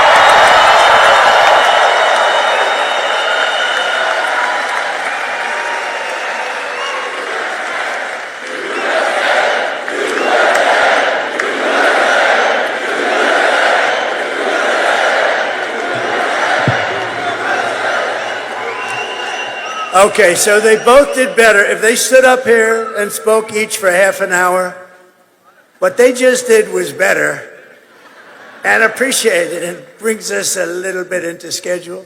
You know, one thing Marco was talking and I said, you got hit so hard by that hurricane and we didn't care about what we're doing today. We only cared about saving lives. And we did a good job. FEMA did a horrible job. The administration, they're still not there. You know why? Because they've spent all their money on bringing in murderers and a lot of people. They spent all their money on bringing in illegal migrants. They've also taken a lot of your jobs, especially jobs from the black population. But think of this. When I started having to think about North Carolina a little bit in terms of a thing called the election, I said to our people back there who've been fantastic, Chris, Susie, everybody, I said, you know, we got a problem because North Carolina is reliable for me. I mean, I've never lost there. Never lost. And I don't think we're going to start now. I don't think. I've never lost there. We have a beautiful lead right now in early voting. You know, last time I wasn't leading, and I won it twice, but I was way behind. In fact, I went to my people. I said, hey, man, I'm like way behind here. What's going on, Michael? Right? What was it, like 200,000 votes? I said, how the hell do I win? But the later voting came in, Republican, boom, and we blew him away, right? He was right. He said, just relax. Just relax. I'm screaming, what the hell happened in North Carolina? But that's the way it works. I mean, the Republicans are used to voting late. They do it. They feel better about it. They want to be there on Tuesday. And that's all we want them to do is do the same thing that they've done. But I have to say, an amazing thing happened because I went down, I had to be the first, but I went close, but I didn't want to bother people. I mean, it was devastating. And then shortly thereafter, I went to the sites, and it was horrible. The houses were ripped. People are still missing. Many people died. A lot of people don't know. You've had terrible FEMA response, like non-existent. Franklin Graham was great, and so many other people were great. And I made a big contribution toward the effort, but I said rather than me do it, I was ready to do it, but I said I'll give it to Franklin and others that are doing so well there. It's amazing, some of the people that work there. So we gave them a lot of money and they're doing a job. But no response. But you know what? I said to Michael and I said to other people, these people have been wiped out. Their houses are gone. You got to see. I mean, trees are ripped, giant trees, 10 foot in diameter. They're ripped out like they were toothpicks. I've never seen anything like it, and just clean. Not only were the houses gone, but the concrete foundations were taken out. You'd see them laying 20 miles down the road. It was the most devastating that you can imagine. I said, we'll be lucky, and this was a very Trump area. We know what that means. So it's Trumpy. They call it a Trumpy area. And with a lot of love and great people, no crime, no nothing, just great people. But it was devastated, essentially destroyed. You'll probably have it built back in about 15 minutes, right? Because that's the way you are, workers. But I said, if we get 50% of the vote, I don't know they're not going to show up.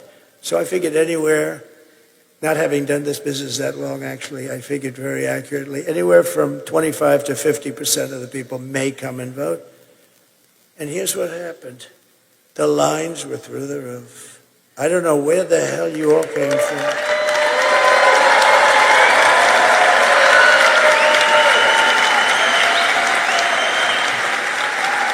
We had a man and woman standing in line, good-looking couple, but the man's shirt had mud on it, and the woman, it was cloaked. I said, man, look at this. And they're standing in line, getting ready to vote, and it was a long line, too. And you broke the all-time record for North Carolina early voting, right? I've never seen anything. I've never seen it. So we love you. Look, this is why our country is great, and it's people like you. It's really, really amazing. Over the past 4 years, Kamala has orchestrated the most egregious betrayal that any leader in American history has ever inflicted upon its people. She has violated her oath, eradicated our sovereign border, and unleashed an army of gangs and criminal migrants from prisons and jails and insane asylums and mental institutions all around the world, from Venezuela to the Congo in Africa, stealing countless American lives. They're killing people.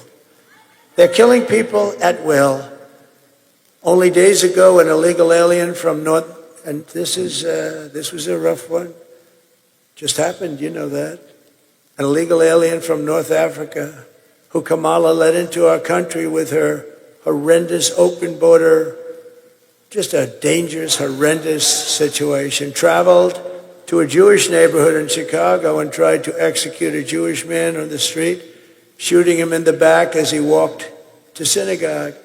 He then opened fire on police and paramedics, shooting an ambulance before police returned fire and ended his rampage fairly quickly. Our police, and by the way, our police have got to be respected. We have to give their dignity back. We can't take their pensions, their house, their family. They want to stop crime. We have to let them stop crime. We have to give them their dignity and their honor back. In July, an illegal alien who Kamala released into our country, again with her open border, just walk right through, sir. Did he do anything wrong? And they could look, the guys from ICE, they're great, and they could look at somebody and say, they can say where he's from, what he did, how many people did he kill, and they don't like what they're doing. They have a much easier job doing what they're doing right now, but they want to stop people, or they want to get them out, or they want to put them in jail. Some are so bad you can't actually let out. If you did, it would actually be dangerous just to bring them back to their countries. Their countries weren't accepting them back until I came. With Barack Hussein Obama, I call him the Great Divider. He's the Great Divider. And he hit me. Oh, and Michelle hit me. I was so nice to her. Out of respect, I was so nice. She hit me the other day. I was going to say to my people, am I allowed to hit her now? They said, take it easy, sir. Sir, take it easy. My geniuses, I'm telling you, they said, just take it easy. Oh, what do you mean? She said bad about me. I can't hit back. Sir, you're winning. Just relax. Is that good advice? Is that good or bad advice? I think it's neutral. You know what the response is there? It's like, nah. What do the ladies from North Carolina think about hit back or just relax? Huh? Oh, they say hit back. You say hit back. I'd actually love to hit back, but we'll hold it a little while. We'll hold it. I'd love to hit back, but... Oh, no, she took some shots at me the other day. I said, whoa, what have we here? I'd never heard that before. I've always treated her very nicely. But he's the great divider, Barack Hussein Obama. He's a great divider. But he never did, he came out same way for Hillary. How did that work out? Oh. And here's news, it's breaking today. Sleepy Joe Biden has announced officially that he likes Trump more than he likes Kamala.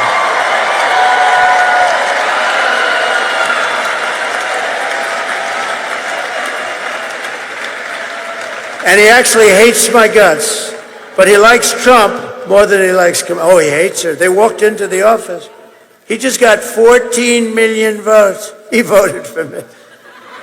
That's one of the ladies from North Carolina. He voted for me. She said he voted for me. He probably did, Be an interest. They got to follow him in with a camera. Why not? They spied on my campaign, right? So why the hell couldn't you do that?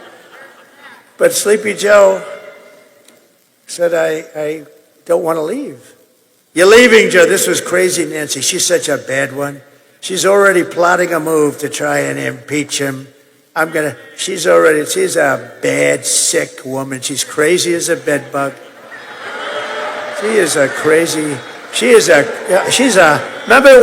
Remember she ripped up the paper behind me?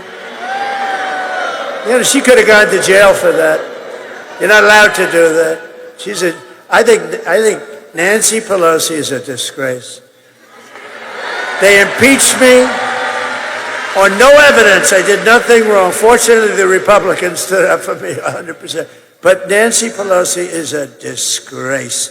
The hatred she brings, she's got real hatred. And yet she can sell a stock like Visa last week, right? And the following day, they announced a major investigation into Visa, but she got out.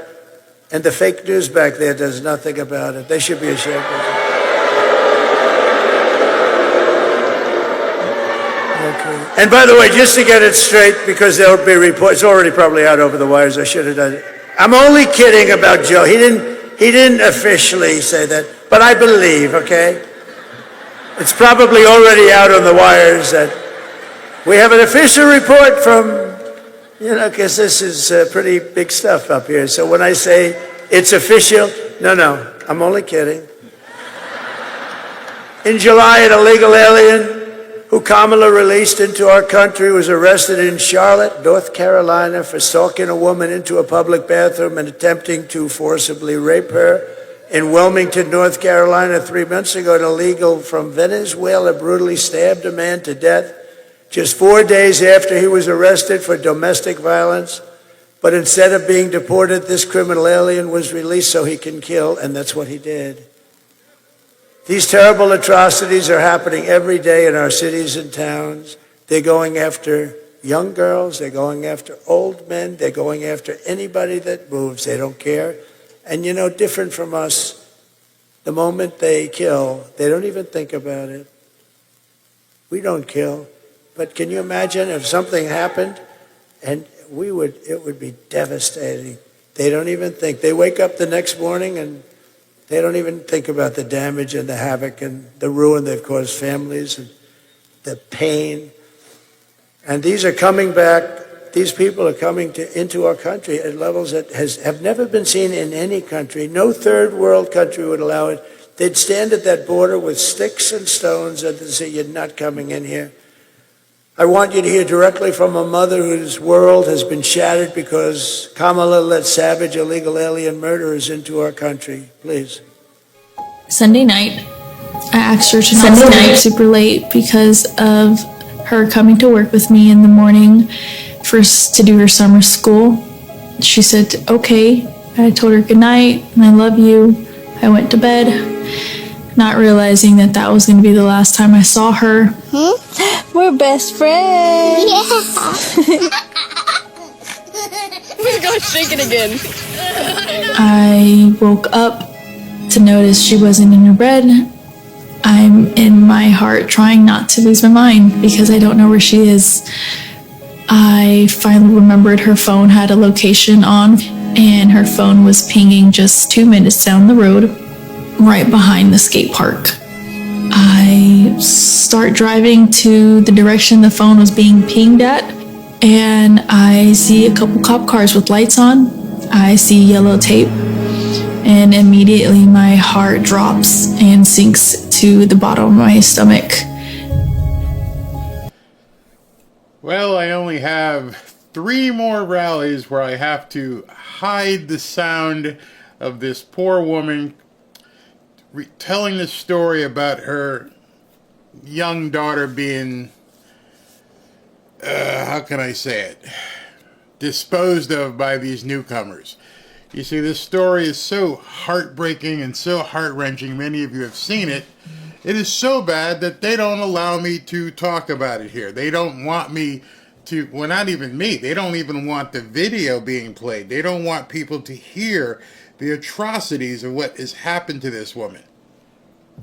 That's how bad, if Kamala were to win, that the censorship would continue. We can't even report the news because it might offend some newcomers. It makes absolutely no sense. Hopefully tomorrow by 8 or 9 o'clock p.m. we close the door on this entire insanity of worrying about what these people have done in our country. That's what I'm hoping for. I'm hoping that this mother gets justice. I hope Trump gets back in and we no longer have to worry about this stuff. But I can't even show it to you. Well, I can show it to you. I just can't let you hear it. That's how bad things are in this country. It's news. It's not an opinion. It actually happened. That little girl is no longer with us because Kamala Harris's policies. Not me making it up. It actually happened. It's news, and we're not allowed to even let you hear it. How sad. How flipping sad. And he's got one more video he's going to show about the Trace Leachies and what they're doing around the country, and I had to do the same thing. But I only have to do it 3 more times today. 2 more times. Yeah, 3 more times today. All right, back to the rally.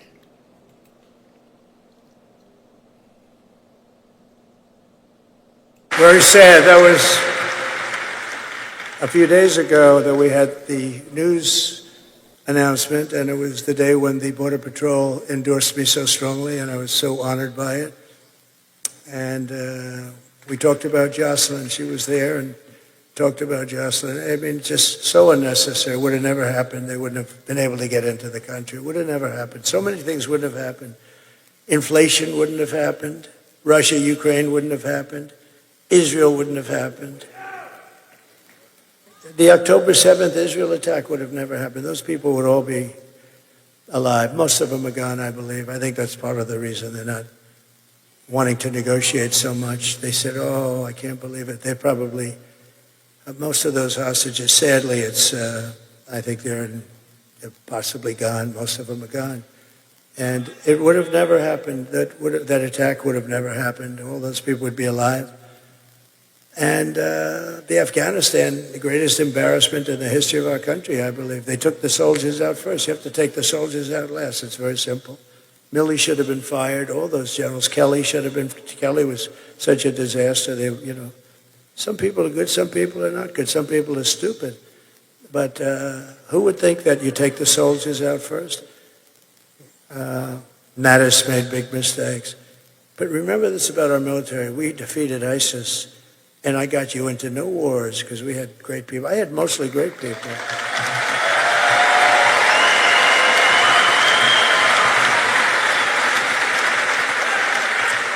We had mostly great people. And when I went to Washington, I didn't know anybody. I was a New York guy. I was only there 17 times, according to the media. And I went to Washington, and, I said, listen, I just became president, but I don't know anybody. And you rely on very good people. Some are rhinos, and they're decent rhinos too, but they give you rhinos back. And we don't like the rhinos. We don't think they do the job properly. But we did a phenomenal job. I just want to say that the day that I take office, the migrant invasion ends and the restoration of our country begins. The United States is now an occupied country, but it will soon be an occupied country no longer. November 5th, 2024 will be Liberation Day in America.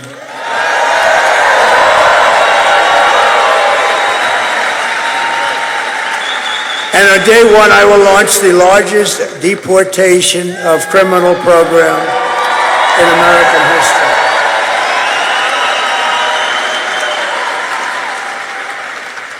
And a president named Dwight Eisenhower, great general, a better president than people were saying, actually. But he believed in strong borders. He hated to see people come through our border, and he has the record right now, but I suspect that record, unfortunately, it's not something I want to do. But we have no choice. We can't allow murderers and drug dealers and all these people. They're all pouring into our country, and we can't allow it. We won't have a country left. I will rescue every city and town that has been invaded and conquered. They've been conquered. Our towns have been, you take a look at Aurora, take a look at Springfield.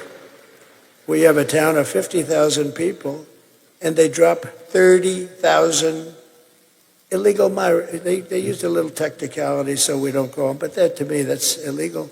In any event, there's no way a town can subsist. You have hospitals where people who go for a checkup can't get checkups anymore. The whole place is being flooded. And they come from largely a troubled country, a very troubled country, very dangerous country, but a very troubled country. And they have another little problem. They don't speak a word of English, so the mayor, who's a nice guy, is looking for interpreters. This isn't what we're all about. 30,000 people going to a 50,000 people town. Springfield, Ohio. No problems. We had a beautiful, beautiful little town, and now it's horrible. And this is happening all over. Those are examples. Aurora, in Colorado, you have a radical left lunatic governor that has no idea what the hell he's doing. And Colorado should vote for me because of what they put me through. They tried to take me off the ballot when I was leading both the Republican and Democrat parties. And it went to the Supreme Court of the United States, and in a unanimous decision, they say, I'm sorry, you're going to have to beat him at the polls, you know? You're going to have to beat him at the polls. And hopefully they're not going to be able to do that. And the people of Colorado, you know who is more angry about that than the Republicans? The Democrats, the regular Democrats. And I think we have a chance of, I hope that Colorado's watching now, and I think we have a chance of winning Colorado because of what they did. That was, you talk about democracy. That was a threat to democracy. See, that was a real threat to democracy. And we will put the vicious and bloodthirsty criminals in a jail. We'll kick them out of the country. We'll take care of it. But to expedite removals of Tren Day, Aragua, and other savage gangs like MS-13, we have a lot of gangs. They're bad ones. They're tough people.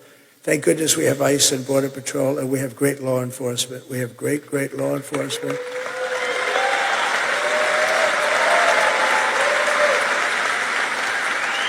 I will invoke the Alien Enemies Act of 1798 to target and dismantle every migrant criminal network operating on American soil. And if they come back into our country, it's an automatic 10 years in jail with no possibility of parole. And I'm hereby calling for the death penalty for any migrant that kills an American citizen or a law enforcement officer.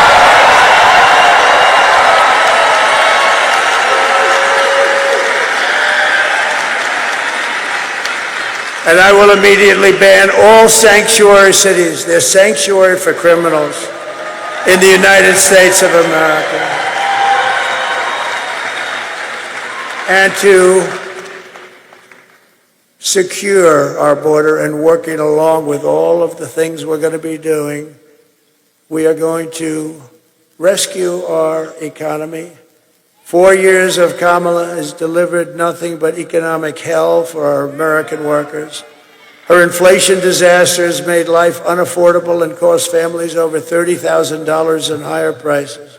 And just days ago, we had the worst jobs report in modern history. You know that. I looked up, I said, thank you. Thank you. Because they tried to hold it. They tried not to put the report out. Kamala said, don't put that report, it'll cost me the election. But the problem is the fake news doesn't want to report on it. So usually you're hearing 200,000 jobs, 300,000, sometimes like 4. We had the best numbers people have ever seen. But usually you're looking at a lot of, hundreds of thousands of jobs. Routinely, it's expanding, and 12,000 jobs were created. That's a depression. 12,000 jobs were created. But that's the good news. 30,000 private sector jobs were killed in a single month. Nearly 100,000 manufacturing jobs have been wiped out since the start of this year. 150,000 Americans joined the unemployment rolls in October. This is in 1 month. I always said I would never want to have a thing like this happen. And I've been saying it's going to happen because of what they're doing, because they know nothing about economics or business, or honestly, they're stupid people. We have stupid people leading our nation.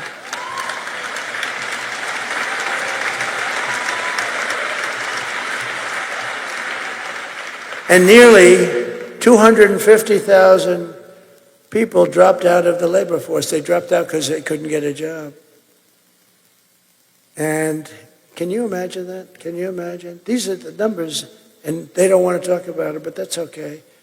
These numbers are disqualified. These numbers make them, because the famous quote, it's all about the economy, stupid. We have the worst economy that we've ever had since the 1929 Depression. These are depression numbers, and it's going to get worse. But see, they'll blame it on me. She just said, they'll blame it on me. But you see, that's what I didn't want. I didn't want to be sworn in and then have these numbers come then. I said, I hope it comes before I go into office. Otherwise, I'll get blamed. I didn't want to be a certain president.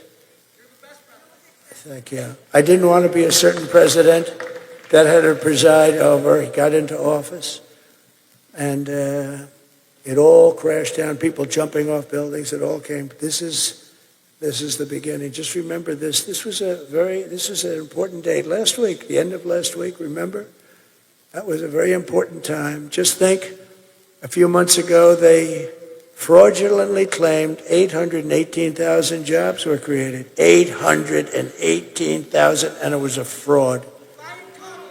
When in fact, there were no jobs that were created. It was all a lie, and they thought they'd be able to get away with it through the election, but there was a whistleblower, and the whistleblower couldn't stand what they were doing and blew the whistle on them, and they got caught.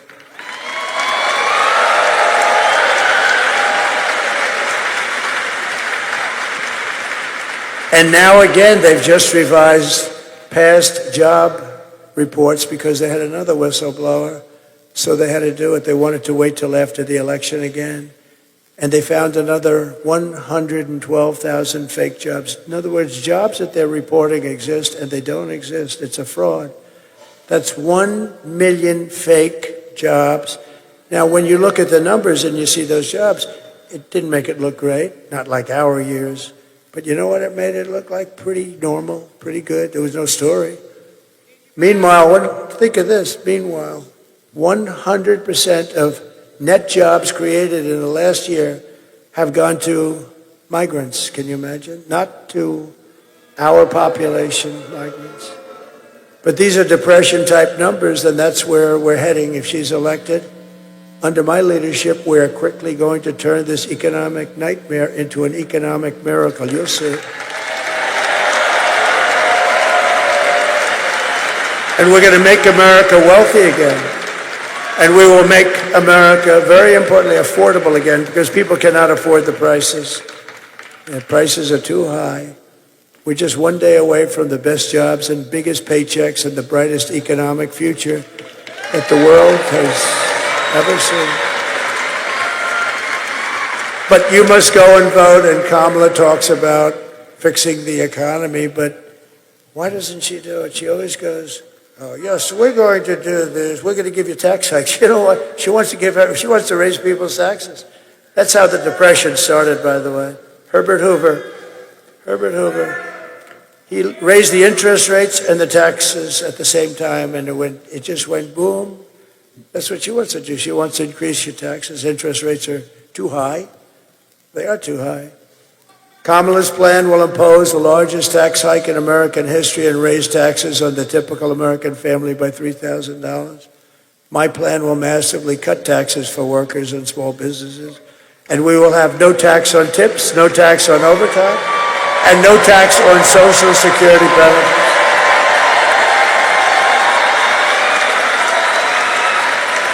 To rapidly reduce inflation, I will end Kamala's war on American energy, and we will drill, baby, drill. We're going to drill. Right? And I will cut your energy prices. You have very high energy prices, I have to say. You have high energy prices, and you don't have FEMA. Those people, they better get that FEMA here fast. But we're going to, on January 20th, you'll see a whole different, just tell everybody to sit back, relax. January 20th, you'll see people come in and help you out like we did in the past. We had great FEMA. We had so many, a lot of hurricanes. We helped Puerto Rico more than anybody. I mean, Puerto Rico was, we helped them so much. They love me and I love them. Puerto Rico, see, she loves me. She loves me and I love her too, actually. No, we had great FEMA. We helped Puerto Rico and other places, but at levels nobody ever saw before. We got in there. We sent hospital ships. We sent everything. They got hit hard. Puerto Rico got really hit hard, a lot. They still do. And I'll cut your energy prices in one half. We have more liquid gold than any country. Russia, Saudi Arabia, right there. It's under your feet. We're going to cut your energy prices by 50%. And when that happens, everything else is going to come down. That's what brought it up.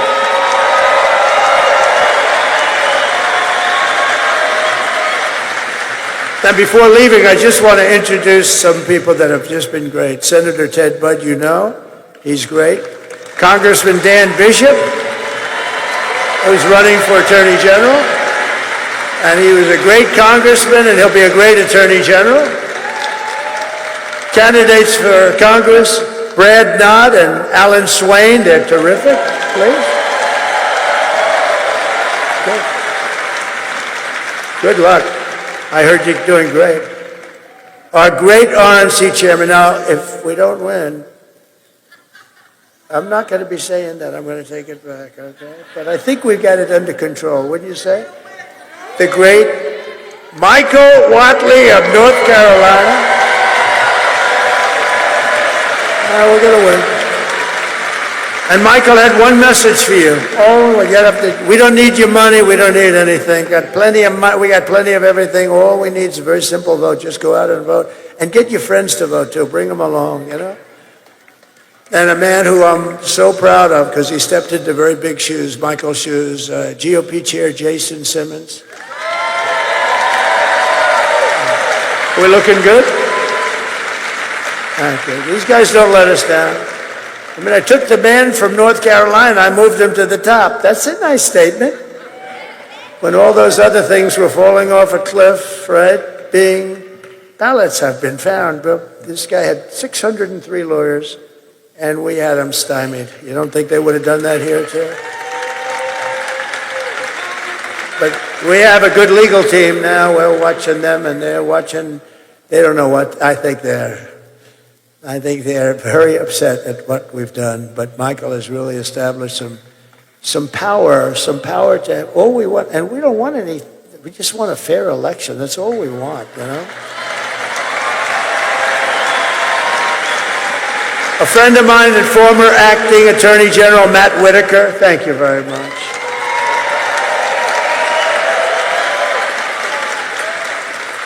Alice Johnson's here. Where's Alice Johnson?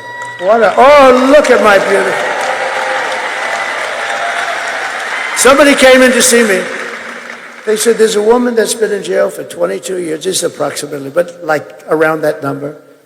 A beautiful woman, a great woman. Everyone in prison loves her. She's like the person that everybody, she's a high quality. And how much longer does she have to stay? Another 28 years. She's been there for 22 years.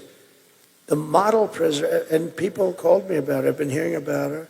And what happened was amazing. I checked it out. I said, wow, that's a hell of a big sentence for doing what people do now when they don't even get fined, right? So she's in there for 22 years. So I got her out of prison. I said, I'm doing it.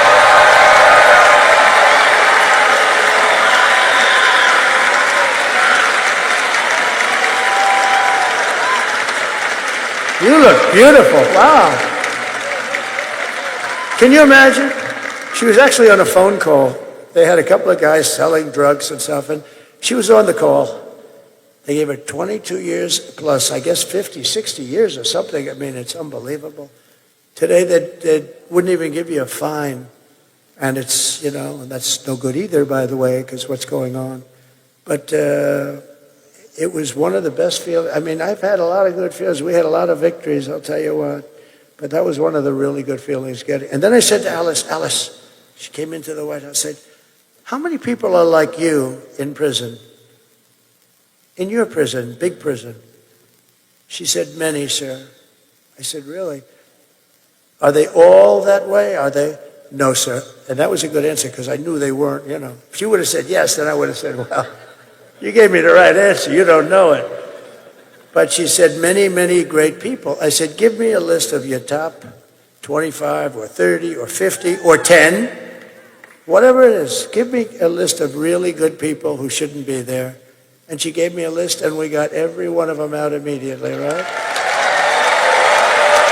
Right?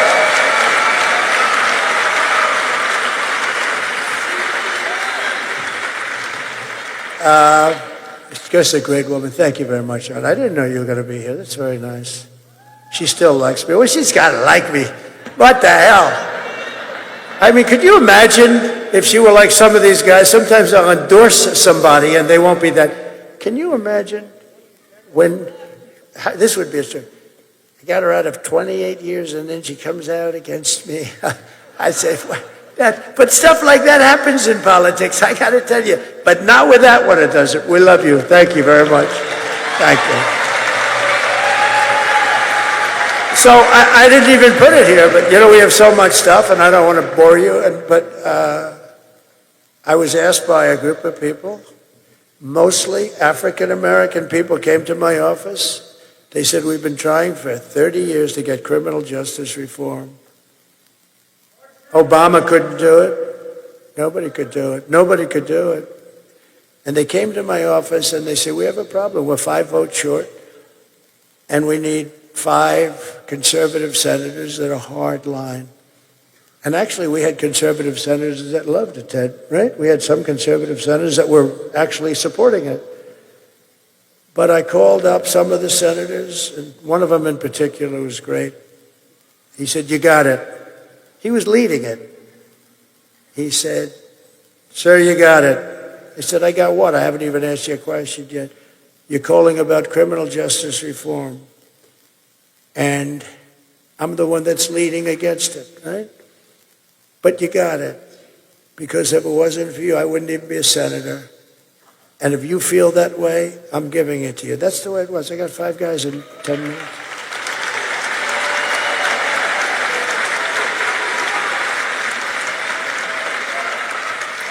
And we got it done, and it was right, because I see this guy, I don't know who he is, but I see him on television.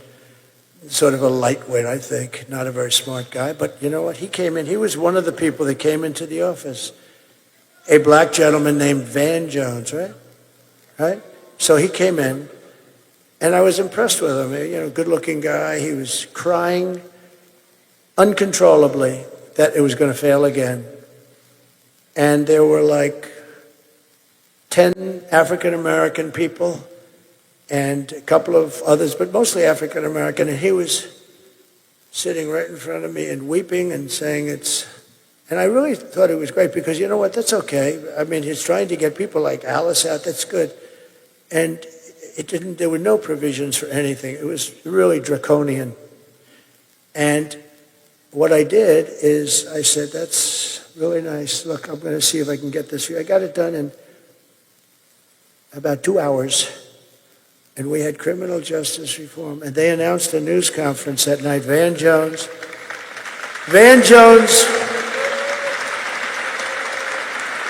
who I don't know. The only time I think I ever met him was in the Oval Office. They came in with a group about criminal justice reform. And remember, Obama couldn't get, nobody could get it. Nobody. Bush couldn't get it. They all tried. Why wouldn't they try? So what happens is, he was crying profusely. I told him, congratulations, we're going to get it for you, and I got it.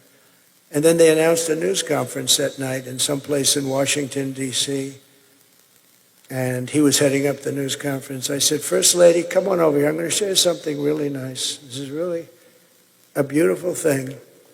I'm very happy I was able to do this. I got them the vote that they could have never gotten, 5 conservative senators. You wouldn't have gotten these guys.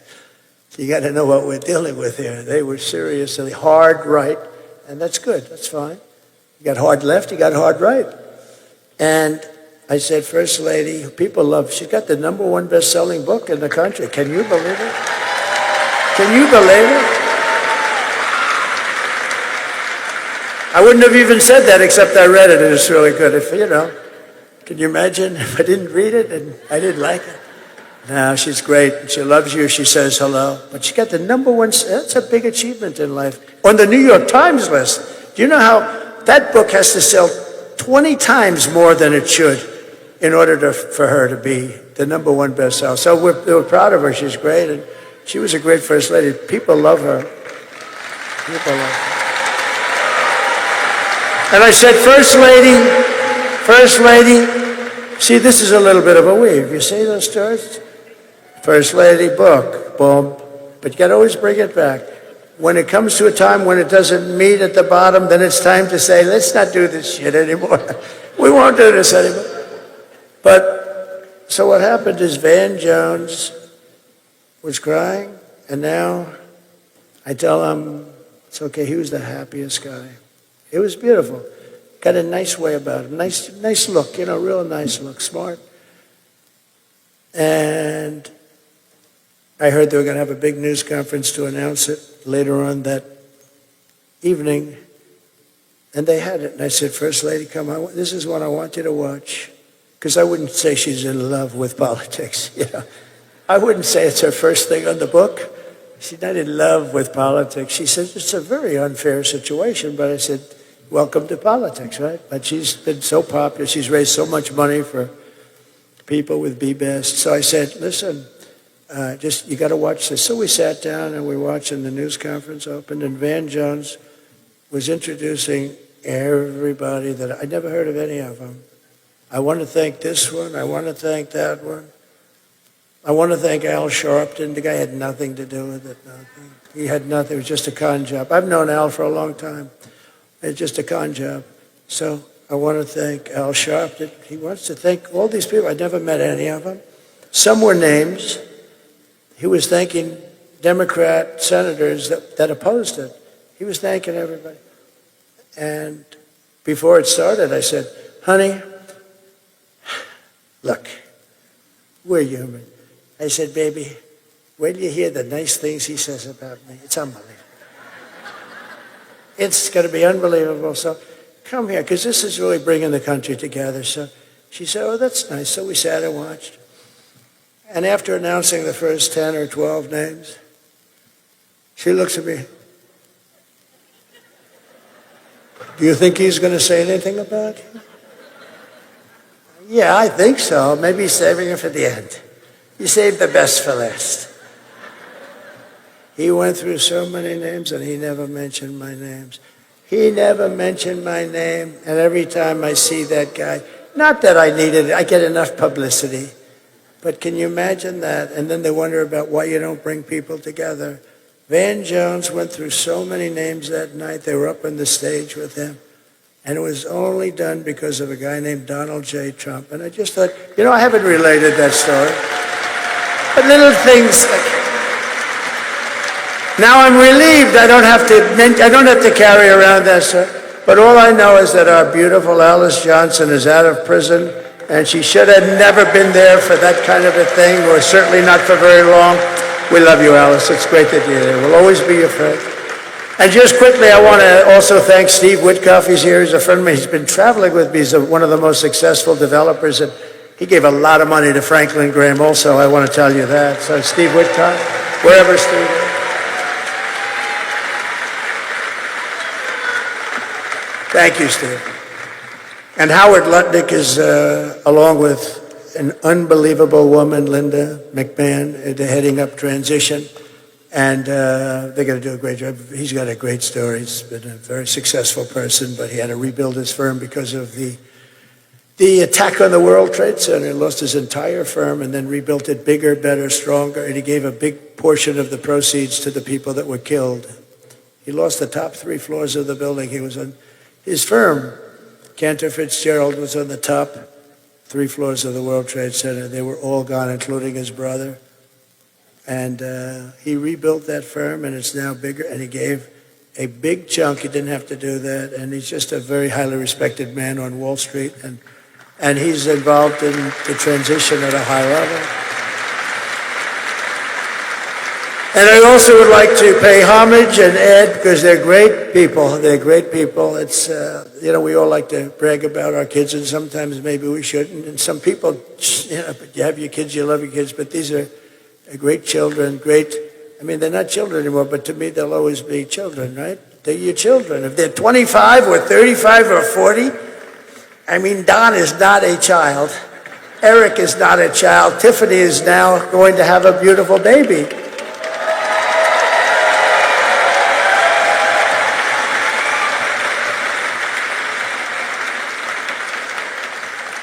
And I want to, Ivanka called me a little while ago. She sends her love to everybody. She's terrific. And I have a guy who's at home with the First Lady, and he's very smart. He got into a great college, and he's now in college. He's 18 years old, and he's doing great. And he gives me good advice. Dad, just take it easy now. You just take it easy, Dad, all right? You don't have to go too much here. He gives me good advice. He's very wise. And I also, Michael Boulos, who's fantastic. His family is fantastic. And that's it. So in conclusion, with your vote tomorrow, we're going to fire Kamala, we're going to save America, and we're going to cut your taxes, end inflation, slash your prices, raise your wages, and bring thousands of factories back to America and back to North Carolina. We will build American, we will buy American, we will hire American, and I will end the war in Ukraine. Should have never started. If I were president, would have never started. And in the Middle East, would have never started. Israel, all those people would be alive. And I will prevent, I promise, World War III. We're very close to World War III, in case you haven't noticed, that we have people that don't have. We have people representing us who don't have a clue. We will crush violent crime and give our police the support, protection, resources, and respect that they so dearly deserve. We will strengthen and modernize our military. We will build a missile defense shield over our country made in the USA. We will rebuild our cities, including our capital in Washington, D.C., making them safe, clean, and beautiful again. We will teach our children to love our country, to honor our history, and to always respect our great American flag. We will get critical race theory and transgender insanity the hell out of our schools. And we will keep men out of women's sports. I will defend religious liberty, I will restore free speech, and I will defend the right to keep and bear arms. After years of building up foreign nations, defending foreign borders, and protecting foreign lands, we are finally going to build up our nation, defend our borders, and protect our lands and citizens. And we will stop illegal immigration once and for all. And we want people to come into our country, but they have to come in legally, all right? We do want people. We will not be invaded. We will not be occupied. We will not be overrun. We will not be conquered. They are conquering. They are conquering large sections of our country. We're being conquered. Can you believe that? The only difference is they're not wearing military uniforms. We will be a free and proud nation once again. Everyone will prosper. Every family will thrive. And every day will be filled with opportunity and hope and the American dream itself. But for that to happen, we must defeat Kamala and stop her radical left agenda with a landslide that is too big to rig.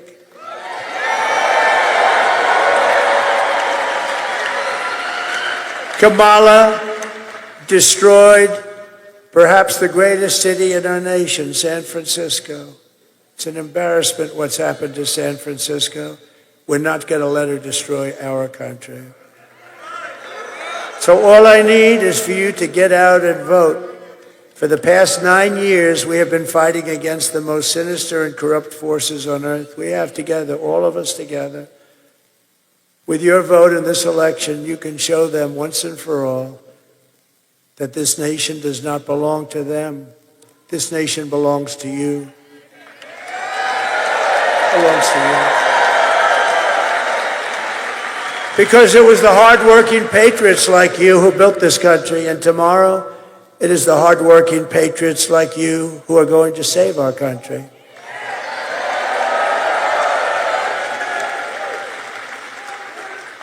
Think of this, I won't be doing this anymore with North Carolina, and I won't be doing this anymore with, after today, I'm just thinking as I'm going through this, that this will be our final moment, but the more exciting moment is going to begin.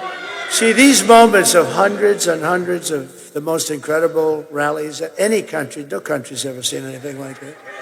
But these moments that we've had together, these really were just to create what we hopefully will create tomorrow, which is we're going to make America great again. We had to get there today. So we'll have many meetings, but we won't have rally meetings. We're going to have, maybe we'll rally in that, we'll rally in our success. Because we're going to make our country so successful. And we did it. We had the greatest economy, best, you see the numbers, you see the charts. We did such a good job, but we'll do a much better job now because I know the people. Now I know the good ones, the bad ones. I know the weak ones, the strong ones. I know the stupid ones. I know the smart ones. I know them all. After all we've been through together, we stand on the verge of the 4 greatest years in American history. With your help, we will restore America's promise and we will take back the nation that we all love so much. We are one people, one family, and one glorious nation under God. We will never give in, we will never give up, we will never back down, and we will never, ever surrender. Together, we will fight, fight, fight, and win, win, win.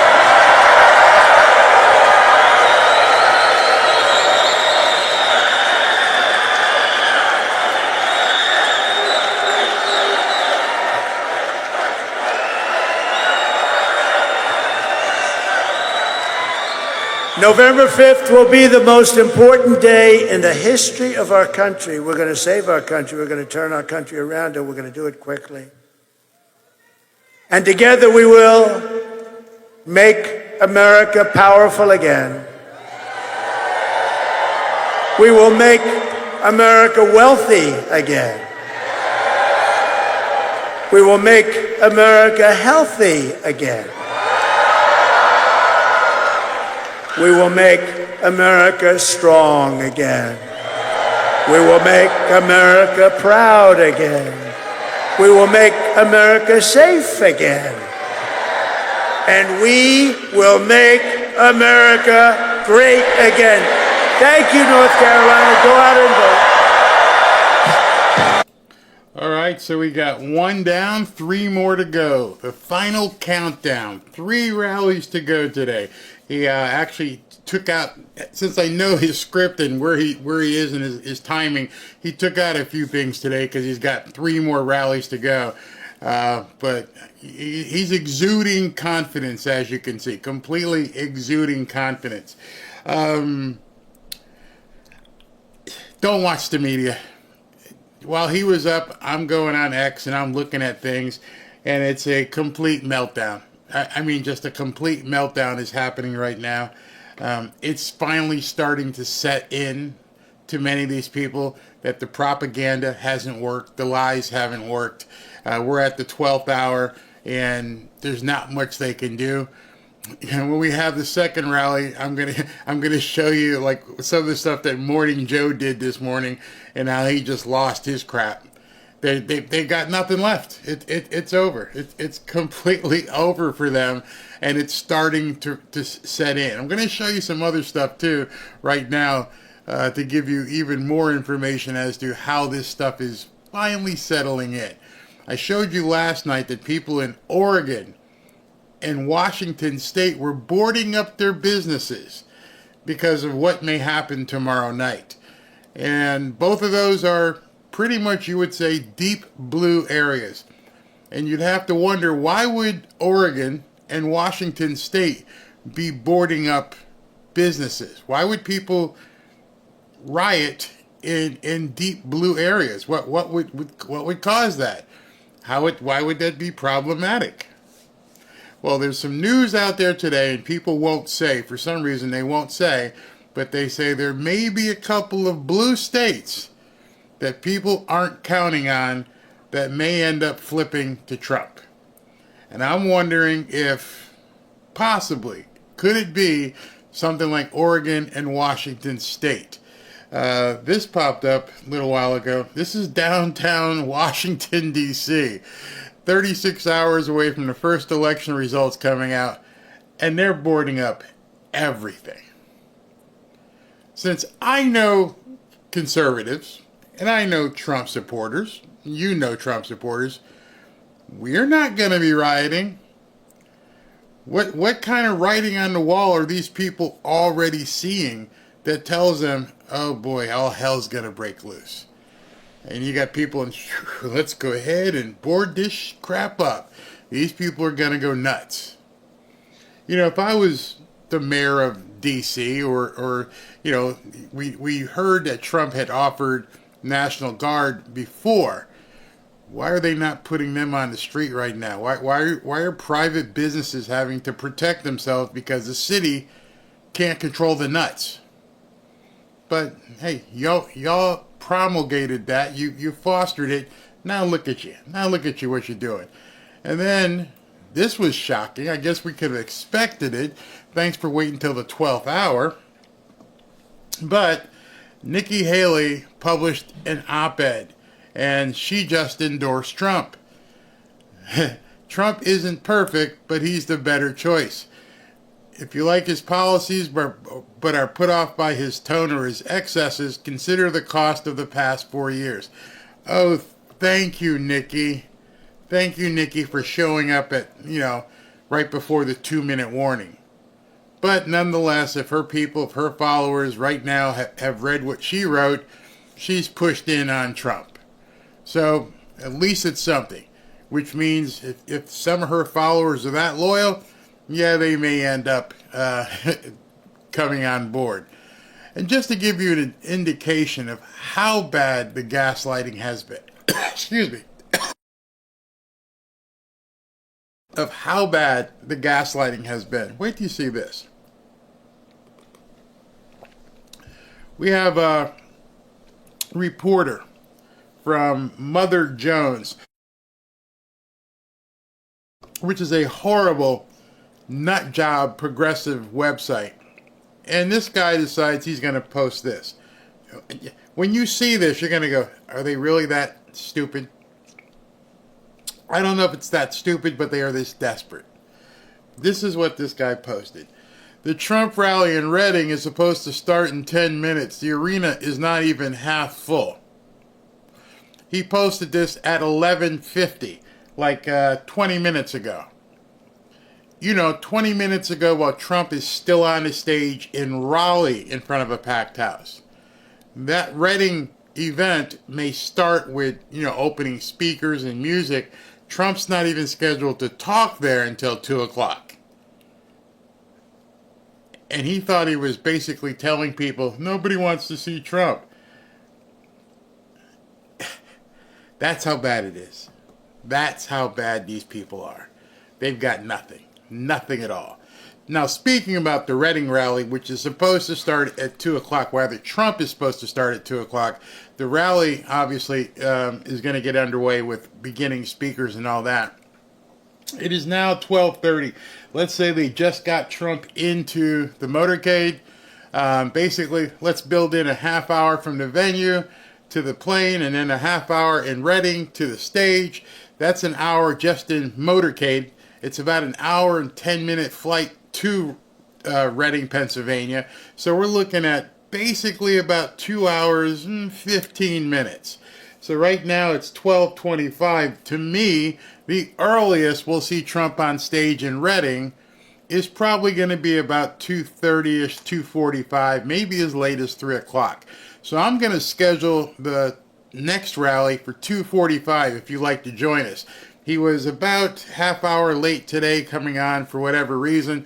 So I think 2:45 sounds like a good time to begin the second rally. So let me go ahead at this point and recognize Super Chats, because I think I have found a new way to do it. Yes, I did. I hope I've done it. All right, so here we go. Let's see. Do they all pop up the way I hope they will? Yes. All right, so I don't have to go through that other screen. This is from Ernest Walker. Do you notice that Trump says we? It takes all of us to vote. Absolutely, and thank you, from Ernest Walker. Claire Butterfield. Claire says, Barry, would you make a great advisor cabinet member? No, I can't do that. David Cummings, thank you very much. Francisco Simpson. Francisco Simpson. Barry has taught me so much about my country I didn't know. USA, and thank you, Barry. Thank you, Francis. I said Francisco for some reason. It's Francis Simpson. Next up is Swanee. Swanee, thank you. Thanks, Big Barry. Swanee out. All right, thank you. And thank you to Sheila. Thank you to Sheila yet again. Another one from Sheila. Let me see about this here. Thank you to Biscuit Boy. Stand firm, Patriots. Absolutely. If you haven't voted, get out there. Get out there and vote. Dory Burns, we have enjoyed you supporting our president. Enjoy your coverage. And it's not going to end. We got 3 more today. Then it looks like everyone's talked me into doing basically either 2 shows tomorrow or 1 long show. We'll see how that goes and take it from there. Save the children. Yes, you're absolutely right, Dave the Patriot. Absolutely right in that regard. Let me go down here further. Big Cat, brother. That's from Sheila. Where's Big Cat? Big Cat, yours is not showing for some reason, but Big Cat, hey Barry, here with you. Can't wait until tomorrow. For some reason, I guess if you leave the chat, it doesn't stay on. But in any event, I'm going through them all. Yep, that's from Barbara. Barry, what about the ballots that wasn't sent to our overseas? How will those people get to vote? That was deliberately done. Shame on them. I'm not sure. I don't see many people talking about it. Maybe that's part of the reason why it's going to take some time after. Not really sure what's going to go on. Where are we with this one? Super chat from Wood Ragger. Money talks, Trump barnstorms. Okay, very good. Let me continue scrolling down here till I can make sure I don't omit one. Club 1852 again. Thank you very much. See, this way I can actually read it and see it if it's too small on the screen. Club 1852 says, Barry, I'm strong, proud, old MAGA woman. Can't wait to vote for DJT tomorrow. No early voting in Alabama. Thank you, Robin and the mods, for all that you do. Thank you very much. You've been fantastic here. Dave the Patriot again. Free stuff isn't what freedom means. Okay, I got you. This one is from Who Am I? Let's not drop the ball. Call everyone that will talk to you. Vote Trump if you want true. Agreed. Absolutely agree on that. Let me go to the next page. Why is it not going to the next page? Hold on. That's page 1. Wait 1 second here. Did I click the wrong button? No, that's the right button. So now I got to go to page 2. Oh, there it is. Okay, there's page 2. Now I'm going to page 3. So I had to not rank these things, but hit a button to put them in a group. This is from Anita. Come on, crew. Let's vote and pray, pray, pray. Speaking of pray, so I'm thinking tonight we're going to open the 6:30-ish rally. The one in Pittsburgh, we're going to open at 6:30 with like a short prayer group before Trump takes the stage. So if you'd like to join us, we're going to pray first, get everybody, put the armor of God on, and then we'll go into the rally. So that'll be 6:30 tonight. Thank you, Nurse Polly. Did this show that? Yep, Nurse Polly. Thank you very much. Thank you from Elaine Walker. Please share. Yep, thank you very much. Faith Taylor, thank you very, very, very, very much. But Faith, I need you to send me a picture of you in your hoodie. Says, thank you, Barry, for considering a 4 p.m. show tomorrow. We appreciate you. Thank you, Robin. Thank you, Ashley. Love my fanfare Trump hoodie. Where's the picture? We want to show you in that picture. All right, so Brian McGavock. Okay. Do we pay politicians a salary after being voted out? We shouldn't. We shouldn't pay them anything after that, as far as I'm concerned. And let me go to the next page. This is working out so much better because I can actually read them. From Marvin McLean, her speech was powerful. She kicked the Kamala book. Yep, that was the original Lady Alice Johnson. Now we've got Rock and Roll Glemmy. As a veteran, hearing the national anthem always chokes me up. Thank you for showing it this morning. Barry, the best. Yeah, I wanted to start a little bit different this morning, and I was up enough to when they open the doors in Raleigh, and I'm like, let's go ahead and put that up there. Granny Pooh, love your channel. Thank you so very much. Thank you, Granny Pooh. Leonidas 323. I can't thank you and the mods enough for all you have done during this Trump campaign. And it's not going to end. After the election, then I go into my news show each night, which I'm sure Trump, when he wins, is going to have a lot to say. I don't know where he's going to broadcast it from, but I'm sure he will have a lot to say. Just another knucklehead. Thank you, brother. Paying up front, can't attend all day. We'll be back for prime time. Can't believe you're a single video jockey for this. Yeah, it's me. It's all me. Thank you very much. Couple more here. We've got Staten 2023. God bless President Trump. We must elect the president. Tremendous rendering of the national anthem. She did a great job. Great job. And I think she was Native American too, which made it even stronger. I'm buying a shirt that says, I'm not a demo twat. Give me an idea. Maybe I'll have to make that one. Marvin McLean again. Finally made it to a MAGA rally. I was determined to make one of his final rallies. The energy is electric here in Raleigh. Oh, you're at the event. Awesome. Very awesome. RBI Sports. Let me put this up here. Donald Trump is the first president in over half a century to refuse to take the $400,000 presidential salary. Yep. Agreed. They shouldn't be paid. You should be donating your time. Denise Voorhees, thank you Barry and fan mods for all the time you have put into this. President Trump is the greatest. Nice, good channel. Thank you very much. So I hope I didn't forget anybody, and and this new system worked a lot better, so people can actually see it, and I don't have to worry about moving windows around and everything else. So I figured out how, after hundreds of rallies, how to get the super chats, and so they show up in their own space, so I'm not having to scroll. So that's where we are there. So let's look at, like I said, about 2:30, 2:45-ish. I'm going to get some lunch. People are saying start at 4 p.m. tomorrow. Oh, you want me to do like a 8-hour? Do you know where Vance is speaking? I can find out, and we'll go there. Bongino is saying Secret Service comms are compromised. People are hunting Trump. I wouldn't doubt that. He's got to get, not through tomorrow, he's got to get to January. Got to get him there. All right, thank you guys for tuning in. We'll see you at about 2:30, 2:45. Going to play my outro here, just with the full disclosure.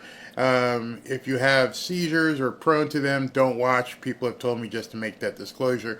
Also, go to fanfareshop.org/group to join our private X membership. There's no cost. It's free.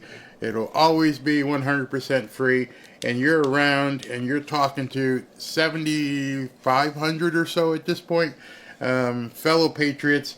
It's safe. You're not going to see any trolls or anything like that. We'll go ahead and delete them as fast as possible so nobody ever feels threatened there. But hope to see you at 2:30 or 2:45, depending. Just keep an eye on it. Talk to you soon.